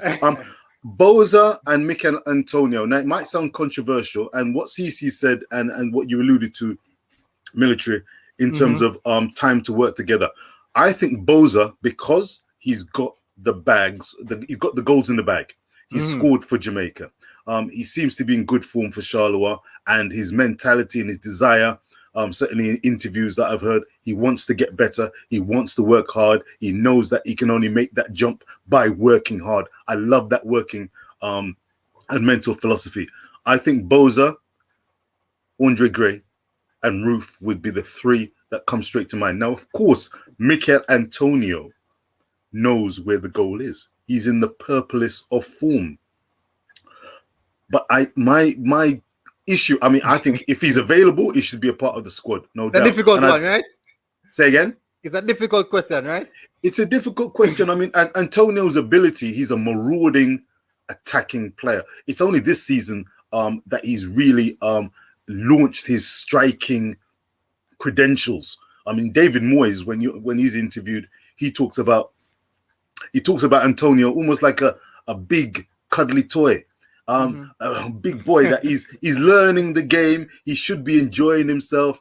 I'm so pleased and delighted for him, and he needs to keep on working hard. But we know him, West Ham. That system suits Mikel. They know him. The manager knows him. He knows the players, so he can maraud.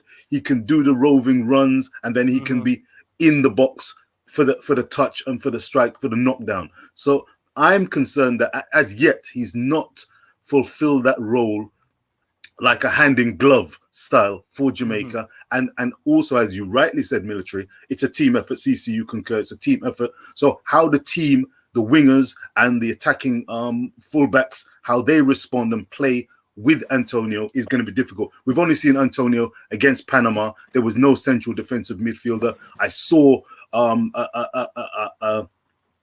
isolated camera on what Mikel was doing in that game, and it wasn't a good look. You know, he was ambling and then running back into midfield.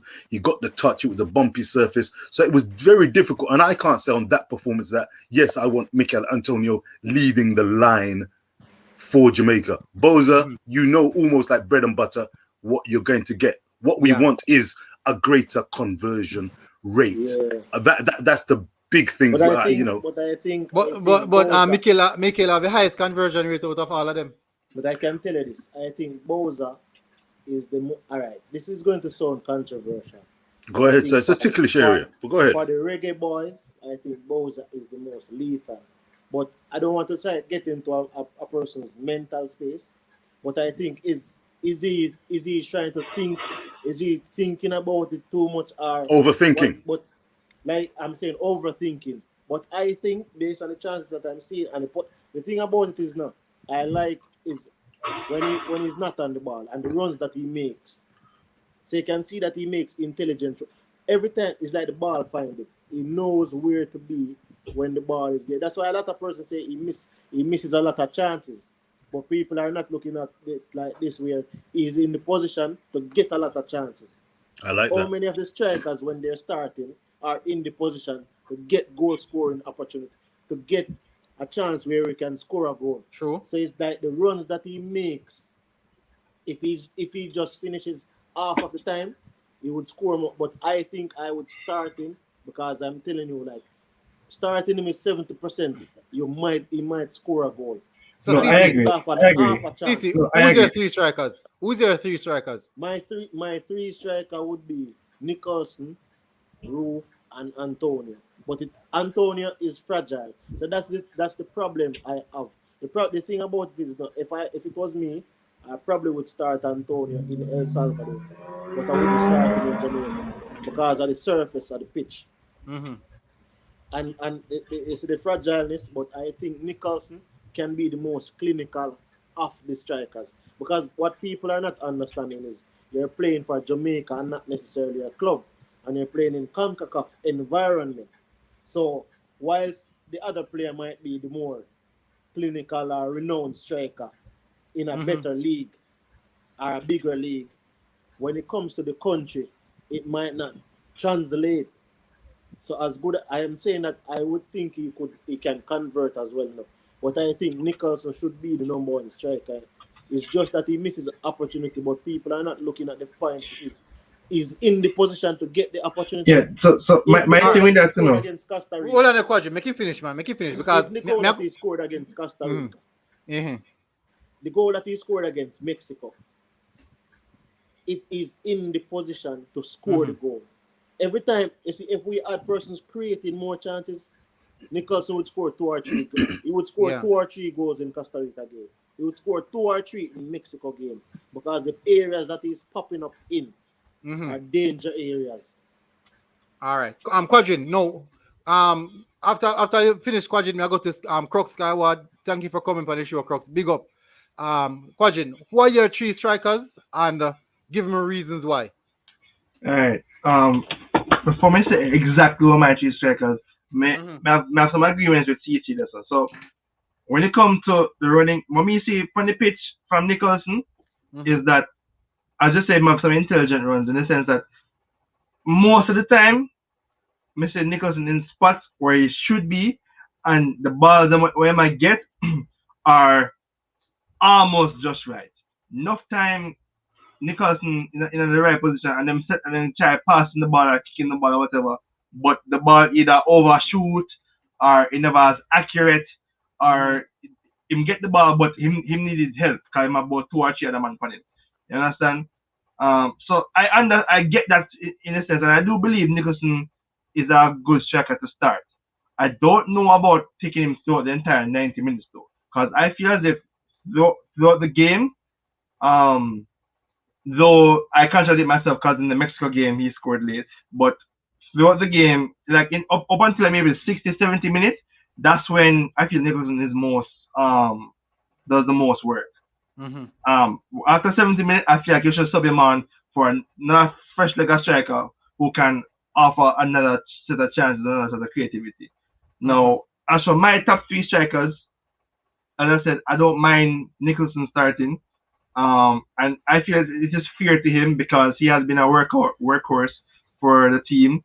And while football is cutthroat, I do believe Nicholson more or less has earned his place. Granted, there might be better players, but they haven't had a chance to gel.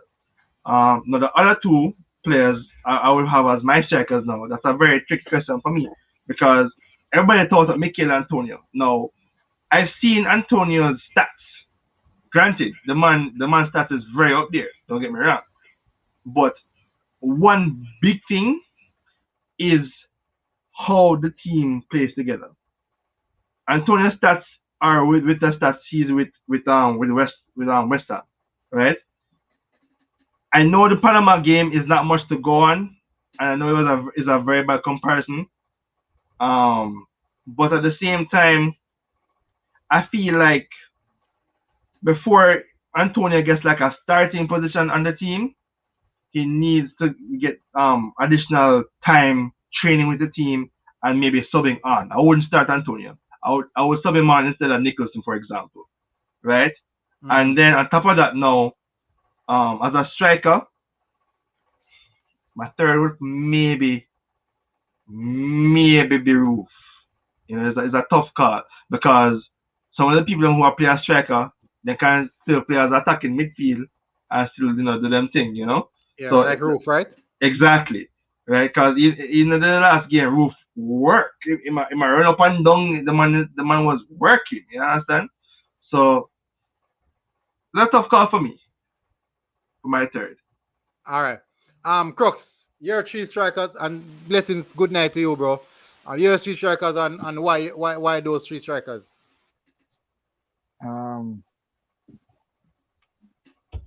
Antonio, Roof, and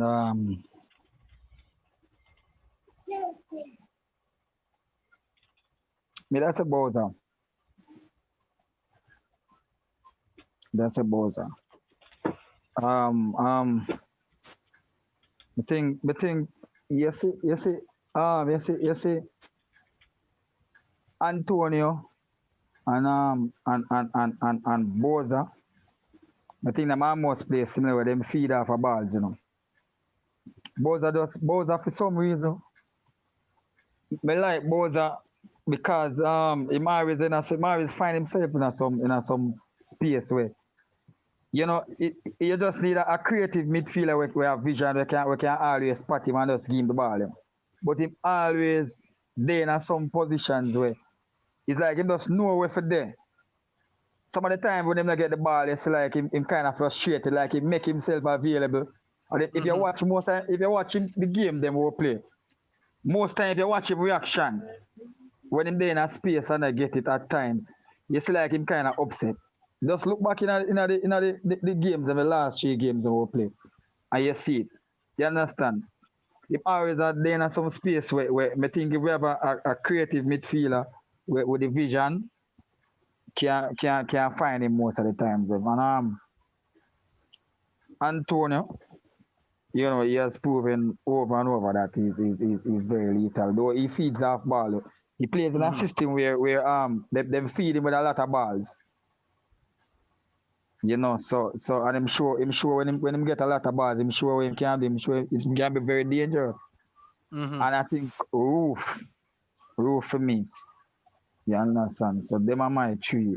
The reason why I think Gray have that lethalness that game, I think him kind of lose couple steps. But him older play is very good. Gray for me is like one of them man the way that have like a hungry striker, like a Antonio or a Shamar play alongside, where you know, where he pull up the ball and later give them man the way goal hungry certain way. You understand? So that's why to me, him wouldn't be in the top 3 for me. He's more older player man. He really hold up the play and just later after one of them goal shot player there. You understand? So yeah. All right. So honestly, we'll want to bring across some very, very, very good points for every single one of the players there. It's just the same for me, just as difficult for you guys. It's just as difficult for me to select any three striker. Because at the end of the day, this is what I like. I love the fact that it is so difficult for us to select 3 striker. Goes to show the level of talent and quality that we have. Each one of these strikers provides something different and something that we need. That is the reason why it's so difficult. If we should leave out Gray, we'll leave out the hold up play. Somebody can drop deep, hold up the ball, and support the wingers them. So when you play a striker like Gray, all you need are 2 quick wingers. All you need is 2 quick wingers. Somebody will go break in between the line and he can supply them to score goals, and him can follow through as the third attacker approach the box. No, with a striker like Roof, he might go drop in the midfield, players at number 10, create, and also find himself in the box to take it half chances. Like we say what day when he scored a goal and scored. A striker like Antonio, work and straight goals. Work rate and straight goals. Work and goals. Then no Boza. You now get the work rate from Boza, because he now comes to deep country, then work there now. But provide him, he might go in the position to score. He will be in the position to score.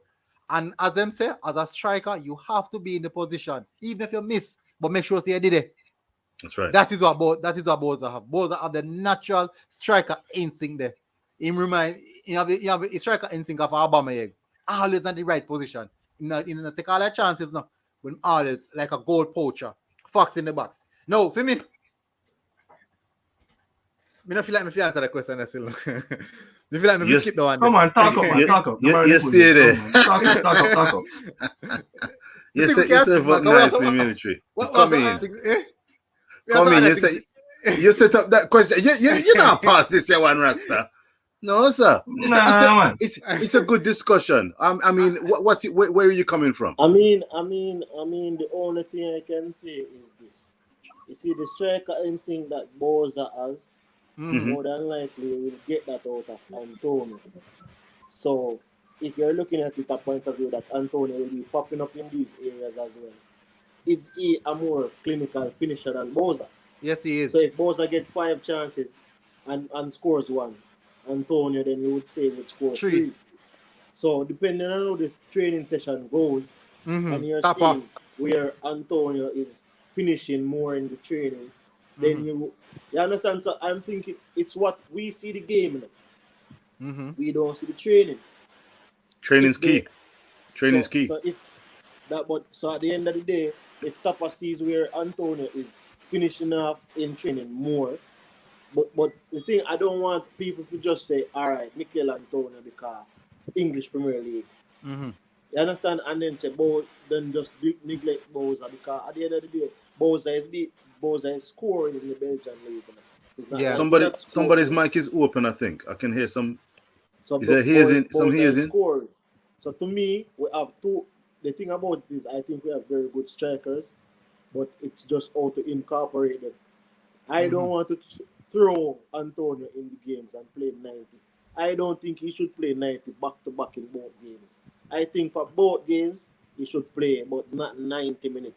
Come So off he the bench. comes, yes, because Make even him adjust. recently, West Ham had a game and they didn't play him. Other players in the team that played, they didn't play him because, And then win a as I game. said, he's Europa West League. Ham main striker. And if he gets injured, it's like Yeah. up in the air for them. Season. So it's like, All right. that's what I'm saying. So I'm thinking based on how we're integrating it, I think you can play. So for example, you play him in the first 45 of the El Salvador game. Depending on how he looks, you can go on until 70 minutes. But then when you come home now, you bring him on to the pitch instead of starting him. Because you know he's going to travel back and then all of that. So I'm thinking you could start one in the first game and start the other in the other game. But this thing is people want this striker to start every game. But then you have to assess the fitness and the travel and all these things. So my opinion was start Antonio in El Salvador if we have him. Start Bowser in Jamaica. All right, that's a good point. All right, let me run through my thoughts on the striker. Now, the issue what most people have against Antonio was the one performance, which was we all can agree say it wasn't good. We know all of the mitigating factors them same way it wasn't good. Despite the mitigating factors, the performance was not good. Now, let's key on another player, Kemar Roof. In that same game, his performance was not good in that same game. What Kemar Roof had, different from what Mikel Antonio had, was the opportunity to go again. Where we saw Kemar Roof in the next set of fixtures. And then now we could make a fair assessment of the type of player that Kemar Roof is. We could clearly remember that in the first game, that the Panama game, people slated Kemar Roof and said that he shouldn't even come back again because of that performance. Now, from that first game against Panama, I am 100% sure that the mindset in regards to the player is totally different from what people are viewing right now.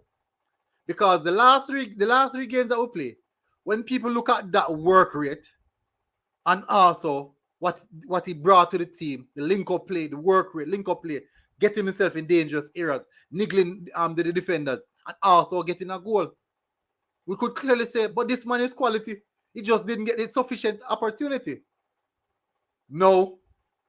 Let's look at Mikel Antonio now. In that one game, we use the one game and beat him, you know. We use the one game and beat him, you know.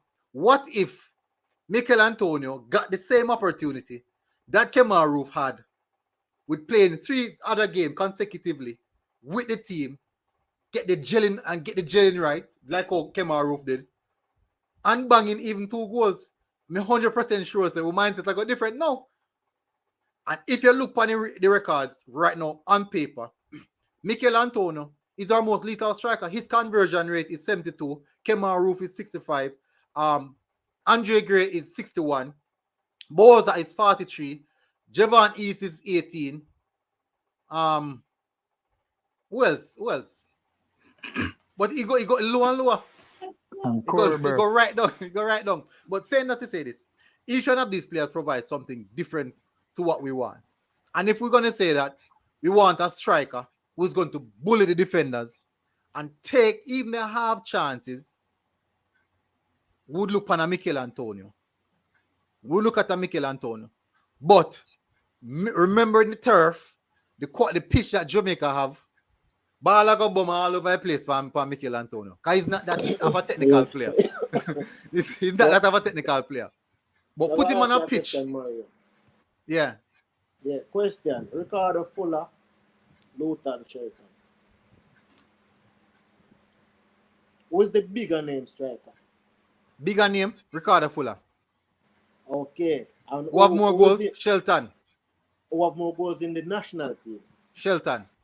All right. When you check, Ricardo Fuller brought up Stoke from Championship to the Premier League, and performed. So that is why I'm saying to persons, you would think that Ricardo Fuller would have been the better striker in True. Jamaican colours because he's the bigger name Bigger name. and he's the. If you get what I'm saying. Yeah, man, So I that's see why that, I'm man. saying that persons might judge it off a name, but Ricardo Rather Fuller than is the performance. bigger name. But Luton Shelton was the more clinical striker when it came on to the national setup. All right, I can ask you a question. Between Javon East and Kemar Roof, who would you say? Who would you select? No, that's a different ball game now. Oh, Because at the end of the day, Kemar Roof and Javon East might have played more with the national team and played in but these who conditions impressed him more? Who impressed him more? Javon East play way more game with the national team. Roof. But In a 4 games, right? In a 4 games, he Yeah. can quality in a 4 games. Yeah, man, Roof. So I'm not a fan of Javon East still, Like, what I think Javon East brings to the game is not necessarily goal scoring.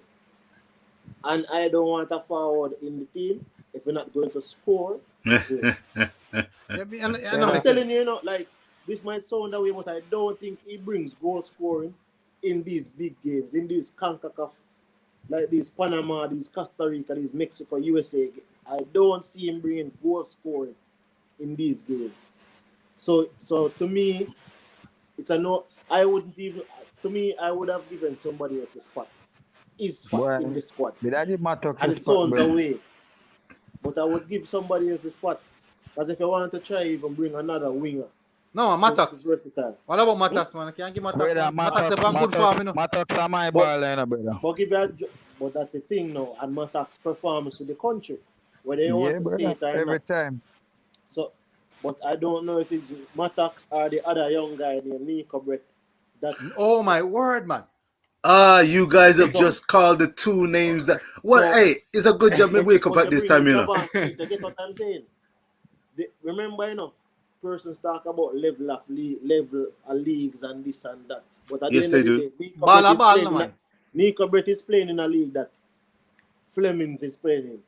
Nico Brett is outscoring. You understand? So you bring Outshine Flemings, and Flemings that get called up. exactly. So Birmingham Legion. So you have Junior Flemings in the squad, so I'm thinking you could bring Nico Brett because they're playing the same level. So if you're going to discuss level, we have a baller from USL in the team. So you can't discuss level because you have USL level in the team. So this player now scoring 17, 18 goals, but you have a next guy that I don't think bring goal scoring. It's just my opinion though that I don't think Javon brings goal scoring. Well, we're talking about strikers. We're talking about strikers. Can we just lay a quick rule over Darren Mattox and Nico Brett in terms of what they could bring to the Jamaican party? Yeah. All right. That's a very, very good question. And if we should look at Mattox first. If we should analyze Mattox first. Please do. Mattox, we know Mattox, I think he rank about 6th or 7th on Jamaica all-time leading goal scorer on 18 goals. So we know what Mattox can do for a team. Also, Mattox is very, very familiar with the region and the type of football that is played in the region. Right at this moment, Mattox is the leading goal scorer for his club. The Phoenix. For the Phoenix. But saying this to say that Mattox is a warrior, a player that can come into the team, right now and provide goals without a doubt. He can come into the team right now and provide goals. Now, if we should say between Mattox, if it's one position for me, I'm not gonna put it pound. For me, if it is one position between Mattox and Brett, for me, I would choose Brett. We understand that Mattox is the player. The more elite striker out of both of them. I definitely would say Brett is a more elite striker between both him and Mattox. It's for me. A lot of people might disagree, but it's for me. I disagree with that. No problem with that. Started like how you disagree. Yeah, What's your point on it? at the stage where we are at now, Mm-hmm. we know if you say if anybody else are coming right now, different from the players that we have in the team now, there will be somebody we know extremely talented. Like them are great. You understand? If them are great, I don't know that would be good. Mm-hmm. But for now, from them never call Paris and Nico, but from them time they forget look at gel with the team. Mm-hmm. I think Mattox is the perfect man, brother. Mattox brings something where the where I think different from the strikers that we have right now. Mattox brings a difference from the striker that we have right now. Mattox is a good dribbler and him good at going at players and beating players. We've seen that over and over. Mm-hmm. Him have the fighting spirit and him have the experience. You understand? So right now, if anybody between Nico and Mattox is the man by far. The experience we have, right? The difference we bring as striker compared to the strikers who have and the fighting spirit that we know Mattox have. That diet thing that we have where we know some Mattox run. Mattox a boy will lose the ball from upper the opponents. In the opponents 18-yard box and they might run, come back, they might run down. Midfielders come back down and defense. Neil Sovereign said Mattox because of his experience, his fight and his confidence. And Mattox also knows Topper's style, whatever the style is. Then I tell you, brother, I'm a baller that in a brother. So I know enough from Bridgeport days in a brother. I'm a good friend to him and I just friend, but from Bridgeport days, I tell you the man a fighter, him a hardware. Mm-hmm. You get it? I say, and when the man come from perform for the team, you see that fight then him as a striker. You understand? So, you know, right now, Mattox are the man. For them never call Breton and Paris and them time, the brother. We need a man who know the thing right now, experience in the thing. And for me, it would have been Mattox to me still. That's my view on that. But Your you view, know, CC? I want to give you a joke, you know. A lot of person here just saying this though, like person saying that if you bring a ball and we qualify and we don't bring him to the World Cup, it look away. But you remember Brazil had Romario scoring all these goals when the other strikers was injured, and they never brought him to 2002 World Cup. He qualified the team, you know, and they never brought him. So to me, even if we bring in Mattox and then if you bring in players that can assist you, but you're saying that you don't want to probably look backwards or stuff, I think Mattox should come in over East. Because East can't. To me, Mattox, if I would pick somebody, I would pick Mattox. With experience and what he has done for the country when he's playing. But East, no, you know. I've seen the Costa Rica game. We should have somebody saying the ball was offside, but I don't recall the ball being off. Even if the ball is offside, put the ball in the back of the net. Put the ball in the back of the net. The linesman's job is to hold up the flag. You are not the referee and you are not a Christian on the pitch. You kick the ball in the net. Mr. The man kick after the ball, big professional player, and a miss in front of the goal, 2 inches from the goal. Somebody said, no, sir. Kojin, what do you think? Well, I have some memories of Mattox playing in the Gold Cup, you know, and my memories of Mattox playing in the Gold Cup. Correct me if I'm wrong, but wasn't it Mattox was playing in the 2017 Gold Cup as well? 2013 World Cup. 2017. 2017. Yeah, man, in the 2017 World Cup. Not the 2017 we got finals in a Gold Cup. Yeah, man. Yeah, man. Right. Yeah, man. Yeah, man. Yeah, man. So, You know, I'm not go mad. me not follow the team all that long because me is a young youth. You understand? Me not go so far as 2002. But from what I remember, you know, Mattox is one of the names. Remember watching the Gold Cup and the other matches them. I hear commentator ball out the man name say, what a goal. You understand? Mm-hmm. So, personally speaking, if you wanted a player who had experience with the Jamaica team and you know who can still perform and is still playing and is fit, Mattox should have been one of the better players as an open court, close experienced player alongside our current captain. but Matax is more so on the opposite side of the field. That's how we see it. I've seen some of the highlights with Nico, but I don't know enough about him to say, oh, I'm a bigger baller like Matax or whatever.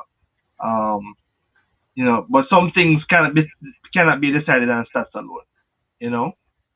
Watch him, man. Why you watch him, man? But lethal, man. Why you watch him? Lethal. But at the same time, touching about Javan East, this is some comments. I did see Javan East did fairly well in some CONCACAF League games. I saw some of the highlights on the CONCACAF social media. But other than that, really and truly, I haven't really seen him perform the chances being given to play for Jamaica. In all honesty, I would take a Jamal Lowe over Javan East. Because most of the time Mr. Javan East come on is playing as a winger anyway. So top of tactics, man. You know, but that's how I feel. I want to bring up one point because I want to leave after this, but Javian Brown, touching our defenses a bit. McKenna. No, I made this comment on the JFF social media post when they posted about the match that we played against. Go on, them block you. They never block me. They never block me. But I'm sure if the players are reading my comment, you know, some would have feel good, but a certain player, we're not calling on him, but him dropped down 2 times. My expression was that he should not be brought on back on the pitch right now or anytime soon until we can ascertain his complete fitness. Because not once, but twice, this gentleman has in a Gold Cup and no. In a Gold Cup and no. In the same year, in the same less than 6 months, you know, time span, has, you know, had to stop in the first half of a game. Costing us a stop. Not playing a match. I'll not play a game. And the first time it happened, you know, I missed the man start ball, like, me feel it. You understand? Like, I felt that. And, you know, as a coach, if I was a coach, you know, understand, you know, these things happen, you know, recuperate, train, get back on top of your game, you know. But you have to pass a certain level. Yes, sir. I'm not calling no name Gavin. Anyway. Anyway, you know, Javian Brown came onto the field. And I also saw his interview over on Mr. Preston channel. And based on this man playing, you know, it brings me back to our defense line has always been something of question. We had Big Heck not playing no more.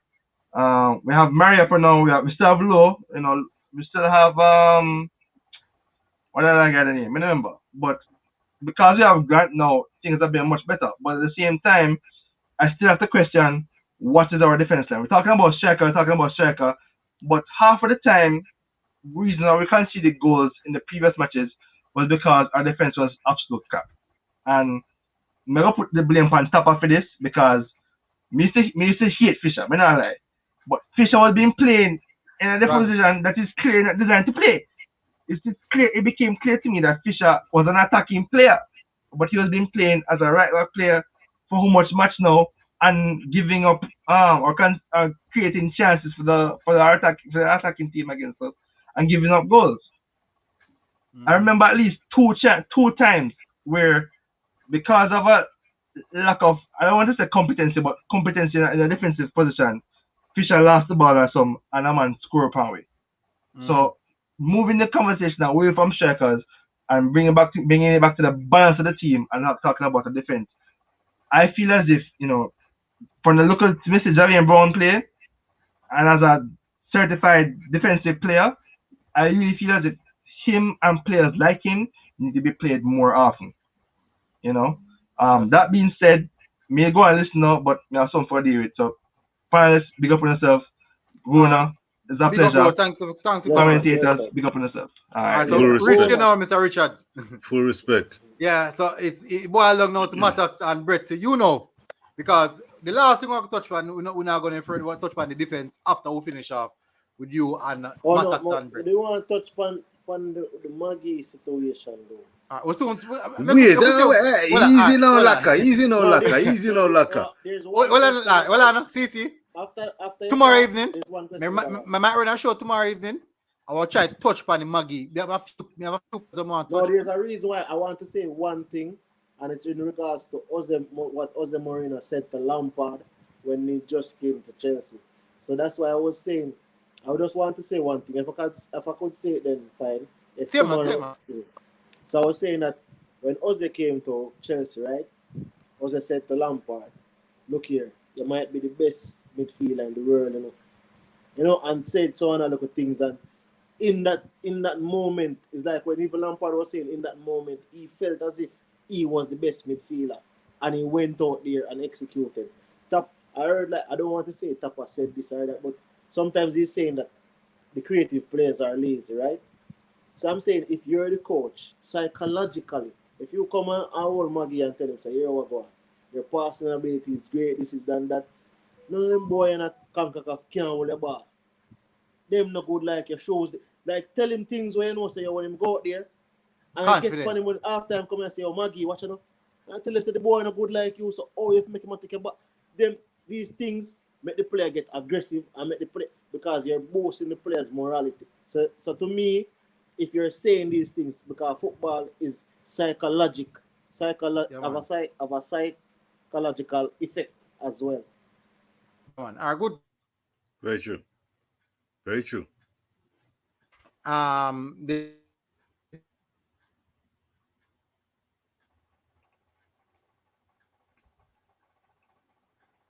hear me? Military, it was freezing up. Come again. Okay. I'm gonna say Nico Brett and Mattox. Wait. You're coming in and out. No, man, he must say if you give view, who should I think you should have picked? Nico Brett or Mattox? Nico Brett or Mattox. Okay, you're back again. All right, look here. Yeah, it's no problem. Look, the baseline, I've found it interesting. We've got plenty of talent striker wise, and in my research, I came across Nico Brett.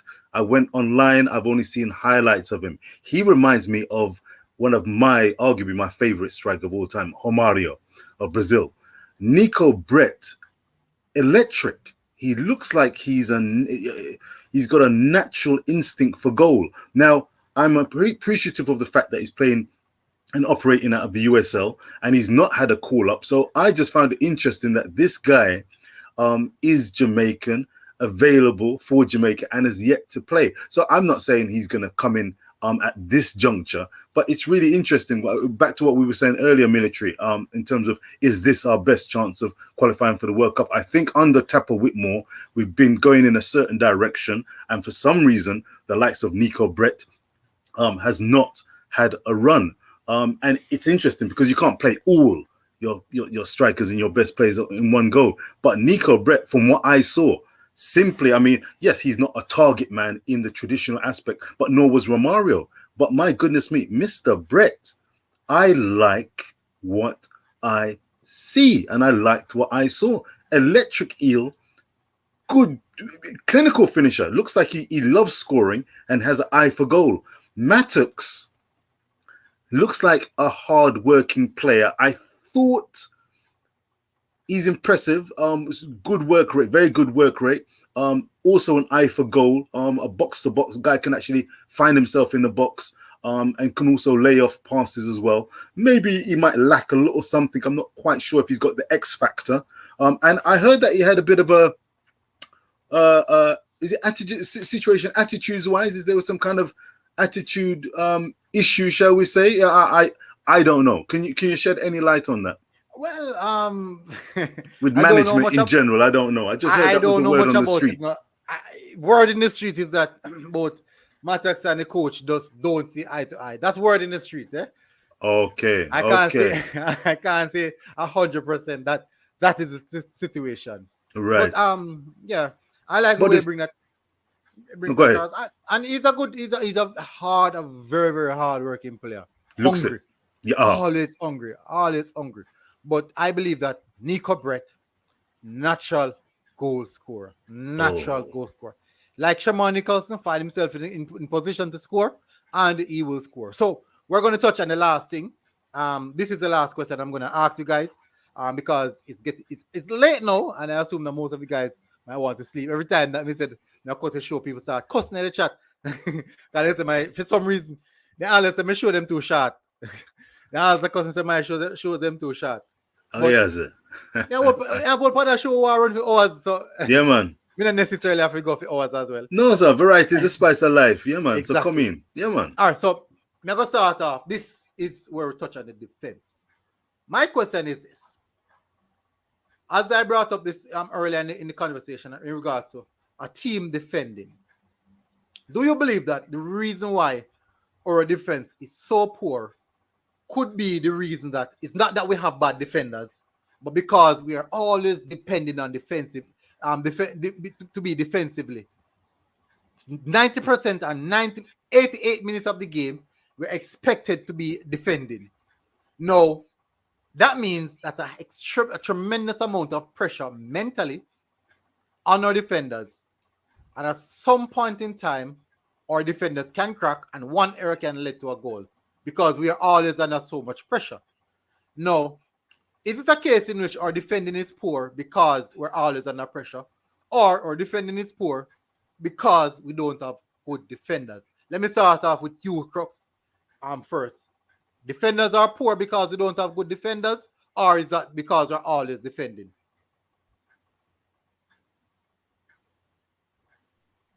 You know, sir, me honestly feel sir, the defense looks poor because the midfield doesn't keep the ball well. Me honestly feel so. Now in a every in a every team, right? Mm-hmm. The midfield plays an important role in taking pressure off the defense, right? So it give the defenders more time to like concentrate and watch, and you understand what I say? Mm-hmm. Watch movements and all of that. Now if attack after attack continuously keeps coming at your defense, right? Obviously them are gonna break, you know. The defense are gonna break if attack after attack always are come at your defense. Okay, defense now the time for your coup and you understand? Mm-hmm. Now me realize that since Anthony Grant come, since based on Tapa system, yes, Jay, based on Tapa system, right? And how we play, right? We play a counter attacking type of football. So we sit back and soak up pressure and then try counter attack. Based on what I Tapa play, right? So when we realize from Grant come, we realize less pressure depend the defense to a certain extent. Right? He's not the fastest, but he marks spaces well. Yeah, and true. he chucks back, right? And since Grant come, I have realized that Speedy him kind of clean and him really me I tell you, him really look different. For me, him are the most improved player for me. Agree. You understand me? Him improve a lot. In space marking, in movements, one of the players that always move. Me hardly see my walk. One of the man, if just watch the games, the man just Work, observe. man. Always Work. a track. Him very fit. Him one of the best tackle about him. Always a track and a try mark space. Him ever move. Even when we have the ball, him always a try move, forget it. Now we realize now, based on top of systems in, and based on how we see Speedy play. Speedy would have do good with a Ravel. Speedy not really like the ball. Speedy do the simple things that must stop us if we real. Speedy hold it and look for your pass and lay it off and move and try to get it back. You understand? And I think if Speedy have a Ravel, a player come with him or something. You understand? When knows when him knock it, him have a man that can hold it and can knock it back with him. But I think we have another player on the team that can pass. Good. As Speedy differently. Just check it. Javon Watson, him can't pass. I mean, Grant is good at the passing, right? Yeah. But Grant more focused and realizing him not really like the ball either. If you watch him, he don't really like have the ball too long either. You understand? And Speedy, we realize one player, one touch ball game, but him just not have that midfielder there. For help For him. work, yeah, for work with him, for when him knock it and move. You understand the midfielder there, we dead with him, we are seeing movements, just knock it back to him. And me think him and Ravel that have a good partnership with that knocking thing there. You understand? Mhm. I'm gonna feel if the midfield start to keep the ball more better and pass more accurate in the midfield. You understand? Me think the defense will show them true quality. Because the defense is good. We don't have a defensive issue, especially central defensive, especially centre backs. We don't have an issue with that. It's how the midfield really protect them and how them really keep the ball. You understand me? And that me Okay. think we are breaking from. All right. So CC, may I move the question to you now? Yeah, I don't Defenders. think I don't Yeah, think the continue. defenders are. Yeah, I don't think the defenders are poor. You know. It's just the constant pressure that they might be under. But I don't think the defense is poor, because if you really look into all of the games, it's just the constant pressure, and then there's certain little defensive mistake like lapse in judgment, because it's not, apart from the Panama game where you know that we threw we just threw a team out there. I don't think we had an awful game as many would have put it, because each of these games are gettable games. The USA game that we played and lost 2-0, if we had Grant to me, we could have gone with that draw, because some of the balls that were coming through the midfield, I think he would have broken up those plays. The speedy comment that Crocs made, that's where I was saying that I think that's the triangle for me. Grant to Speedy to Ravel, or if you add another ball handler, depending on who you want to play there. But it's a really good point, because I think Speedy is the box-to-box midfielder. Grant is the holding midfielder, and then now you would need the creative midfielder. Now So Ravel you'd or have a Daniel. holding, you would have a holding, you would have a box-to-box, because Speedy have the legs.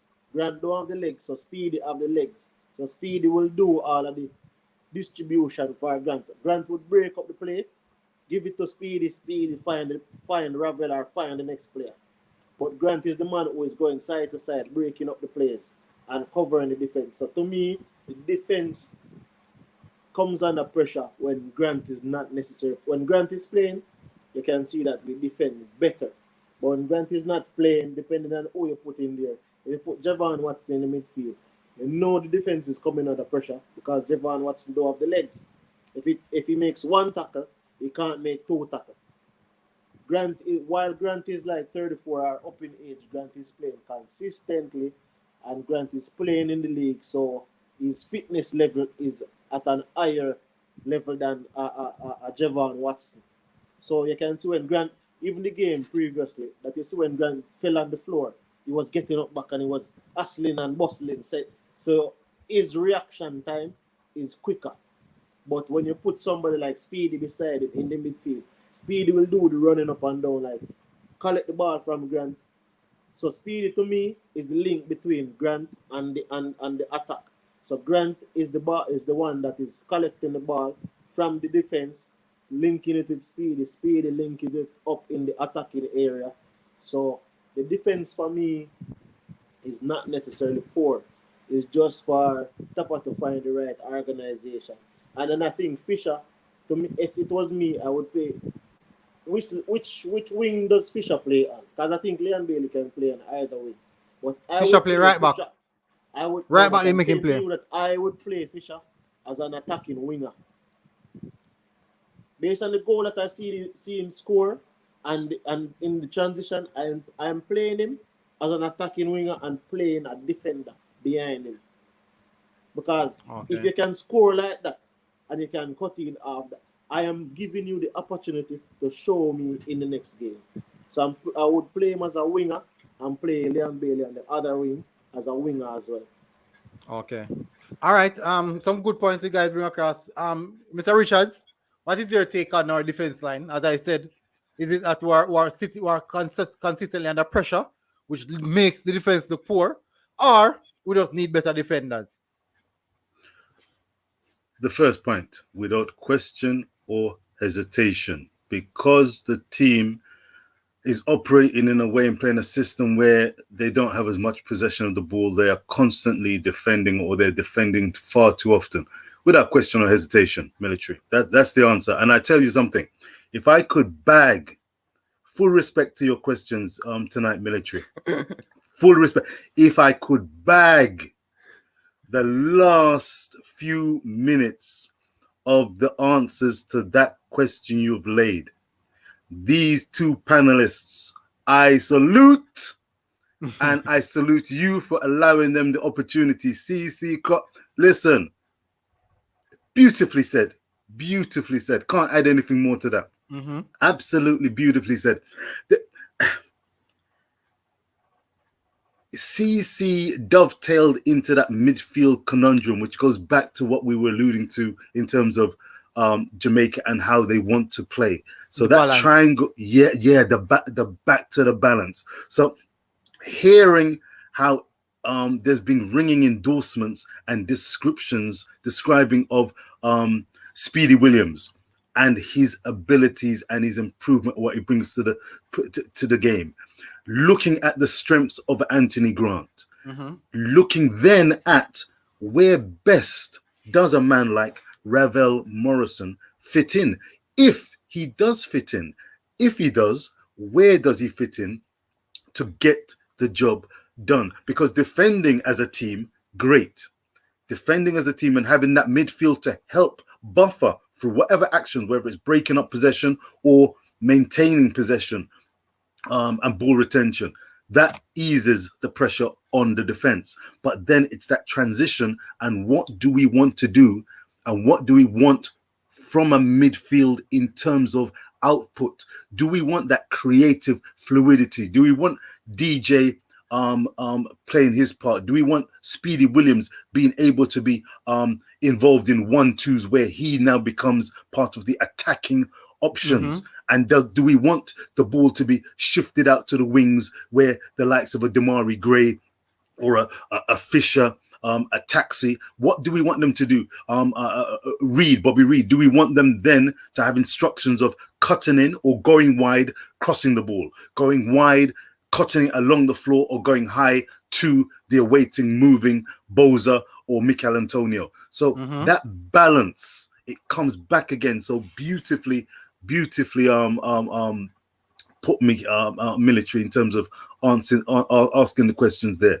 We've gone from attack, we've gone back to defense, and then we've touched on the center, and it's absolutely about. So I'm you've whetted my appetite, and I think it's an exciting time for Jamaica, not only now but going on in the future. It is a frustration. And military, have you found it frustrating that under Tapper and the players themselves, they've not had a particular philosophy? I know Neo, good evening, Neo Sovereign. He's always alluded to, well, what system, as many people System say. and philosophy. Yeah. But, you know, what system has Jamaica had? And I want to see this is my last point for now. The flavor. What's the real flavor, style and flavor of this Jamaican national squad? What's their true ability? How do they want to express themselves and see themselves? So, you know, this possession business, 67% versus 33% in the game, knowing that Boza's moving and find himself in position, but oftentimes feeling frustrated. I want to know, and I want to see and believe that the players can reason amongst themselves and say, listen, this is how we can run things. And this is how we're going to do it. I know that I can play ball like this. I know you can play ball like this. I know your movements. And this is how we're going to roll. That's why a person like Kamar Roof is invaluable. He's willing to put the hard work in because he knows that it's going to produce something. And if he's not working hard, how can anything result from him not working hard? And he wants to work hard. He wants to be in the box. He wants to produce. He wants to help and support other players. And he not. So I want every Jack and man who's in that team to feel that, you know what, we've come to play ball. And this is how we can do it. Because I don't think this Jamaican team should necessarily be under so much pressure as it is. It doesn't have to be under as much pressure. The defense is there. They're willing to work hard. So it's about having a belief and a philosophy, knowing that you've got, all right, we're working with our two central defensive midfield players who can actually do that. We've been compromised with the likes of Javon Watson, Hacker. He's got the mentality, he's got the desire and the heart, and he's got the experience, but he doesn't have the legs. So that there's a sense of compromise there. But he brings something, and it's paid some dividends. But now we are getting into the heart and root and heart and soul of the matter with this next bag of games. And I think Jamaica has enough in its bag and at its disposal to produce results. Though I do think that central defensive midfield area is it's probably our weakest point. Potentially, it's one of our weakest points, because finding that balance. If we know Speedy is willing to go box to box, but he's not as confident in certain areas. Grant is beautiful at playing it simple, breaking up the lines and passing on simply. Where then does the likes of a Ravel come in? Where would a Ravel best be served? Will he be served really for over half of a match? Or is it going to be only the last 20 minutes? Or is it possible that he could be pulling strings and doing his best work in the first half of a game? Where does DJ come in? So that midfield conundrum, over the next few weeks, I'm going to be looking and listening carefully to how things unfold. But I'm really craving to see what the Jamaican style and flavor is. I feel and find it a little frustrating, be honest, seeing Jamaica under so much pressure when they've got ability and capabilities to express themselves and to be more of an attacking threat. It's not a good look when you're not control. You know, you can control a game to a certain degree when you don't have as much possession of a game of the ball. Of course, and that's the thing. But Jamaica, it's running a risk, and that's why Tapper going forward. I'm sure that a new appointment come at the time will be very interesting, because what we've got our hands and in our hands, from the Nico Bretts, from the Mattocks to the Ravels, there's so many players, and the list is going to grow and grow. I want to see a real flavor and confidence and joie de vivre in the Jamaican national team. So Yes, I something a while ago. Come in, sir. Yes, I something about the coach a while ago, right? Yes, sir. Go ahead, sir. And Guna, more say this. I know you observe this too, because you observe well, You know, set up. You see me all right? You know, set up a home of him ears now, right? Tap on us so stubborn again, right? No, man. Me relax a little bit now, man. You realize where Butler did say, you realize him try it and it bring look of fruits, right?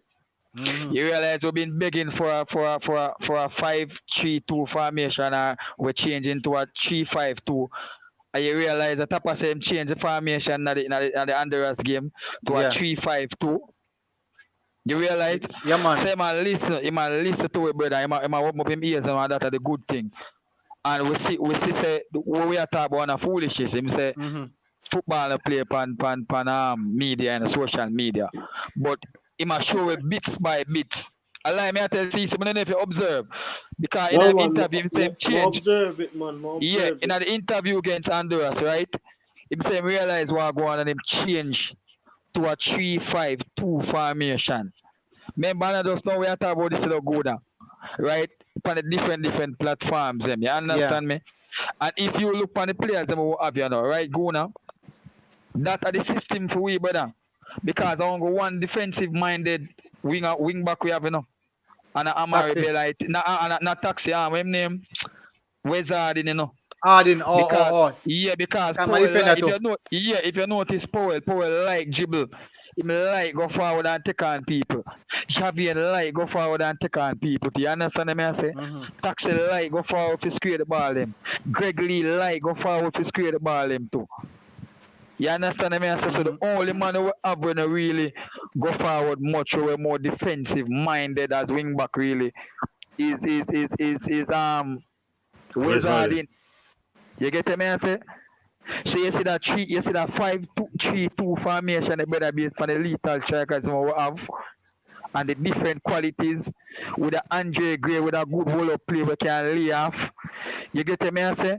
With a Mikel Antonio and a Shamar with goal hungry, with a hard worker like Roof, with life to play off second balls and reaction time good and him hard work.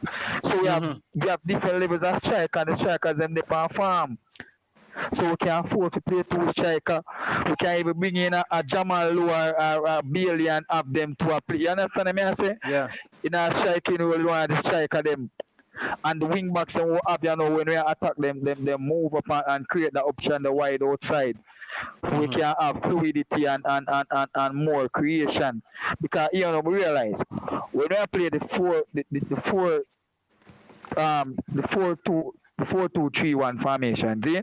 If you notice what we do, we will just start out the competition, even at the Gold Cup. We play with inverted wingers, right? So you have a Bailey play on the right, right? Right. And he might try moving on him left to kick. We see with the youth and Flemings and left. got them on the left and what them try to do. Cut him on the right. Moving on the right and kick. And we see now the Gold Cup. That's time I wonder where some of the time where the Tapper see. Because when we see now the Gold Cup at that we don't realize that the man them can counter that. The man them cut off the shots, the man cut off that. So we need to have more easy. So we need to switch up the thing. Alright, you know what's in one of the match, I think Bailey if I'm not lying, now the Guadeloupe match is in. Bailey switch, you know. Come over to the right hand side, you know, brother. You understand? Yeah, him switch come over to the right hand side and playing one to Flemings. You understand me? I say? Alright, you see the same game there? I know people realize. Top of the switching system, you know, and use Flemings as them switch system to a 4-4-2. I think he started off with a 4-2-3-1 and switch to a 4-4-2 where you have Bailey on the left. Switch Bailey go up on the left and use Flemings as a second striker. Yeah. That is the reason why you end up have Flemings and Bailey on the same side. I have four Burke up on the right hand side. But even if I switch this, you know, Bailey does decide, so you want a man.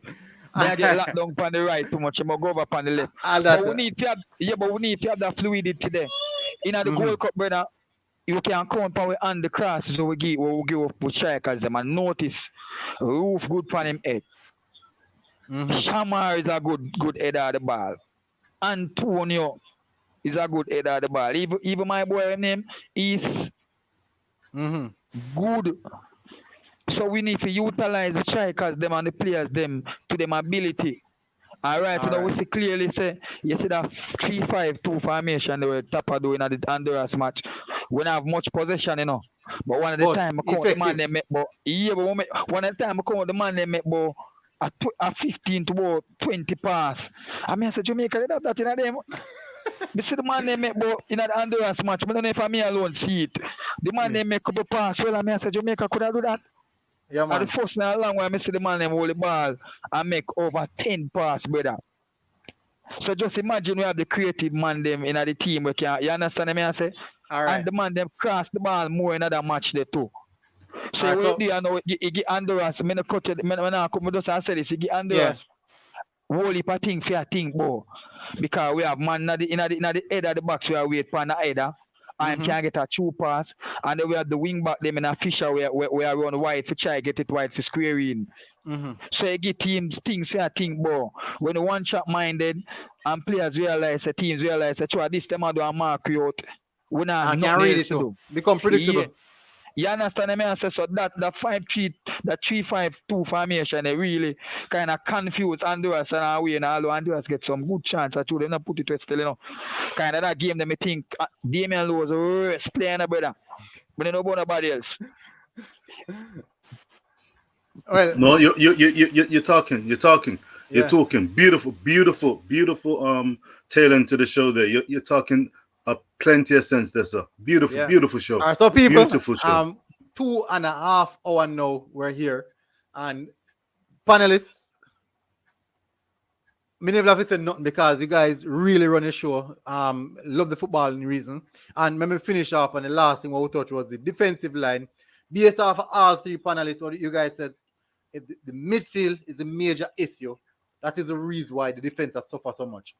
If we can get the midfield balance correct, based off what the guys said, we can have a better defensive structure. We don't necessarily mean we'll have more possession of the ball, but we can actually have a better defensive structure and we can defend a lot better, which would lead to we have more clean sheets and we likely can get nick a 1 goal and do something with that. Because when a team can't break it down, they get frustrated, and they start move all over the place, they can pull them apart.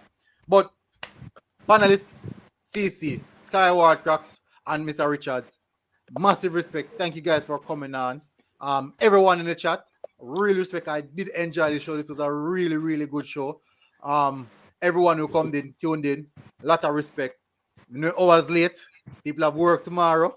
People have school tomorrow. And they don't know to have to return to families. But people, thank you very much for coming on. Massive respect. Panelists, really, really enjoy the show with you guys. Lovely, lovely discussion. And I can say, see, next time, the topics I'm going to touch on next time, I'm going to look at Tariq McGee. If Tapa Whitmore is getting the best out of Tariq McGee under the best conditions. Also, is Taxi being played overtime? Taxi, since the Gold Cup campaign, Taxi had not missed one game. He has played every game 90 minutes.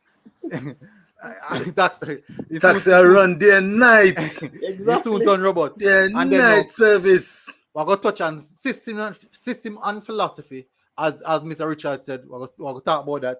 And last but not least, we're going to talk about if we should get a new manager, what are the criteria that we're looking for going forward? What are the building blocks that this man will come in? What are the expectations? What are the objectives that he will bring that he would have to fulfill for us to say this is the man to take us forward to 2026 or whatever? But that is if we won't say that is happening. We will have the discussion because it will happen at some point. Even if it's 2020, 30, it will happen. So we're not saying that it's happening. It's not a matter of negativity. It's a matter of being realistic and us have a discussion. These are some heated topics coming up next. Hopefully, I'm not sure when I can run the show. I'll see if I can do it tomorrow evening. Definitely, I know you guys will be available. I'm looking out. I'm looking out. That's my next question. When? I'll be looking out. All right. So keep your eyes peeled, and we'll see how we can work way around that. If so, this was a very, very good show, and this can listen to for a long while. People, thank you very much for coming in. This has been a good one. Military Gooner TV, people, and we are out. Have a good night. Good night. God bless. Peace. Peace.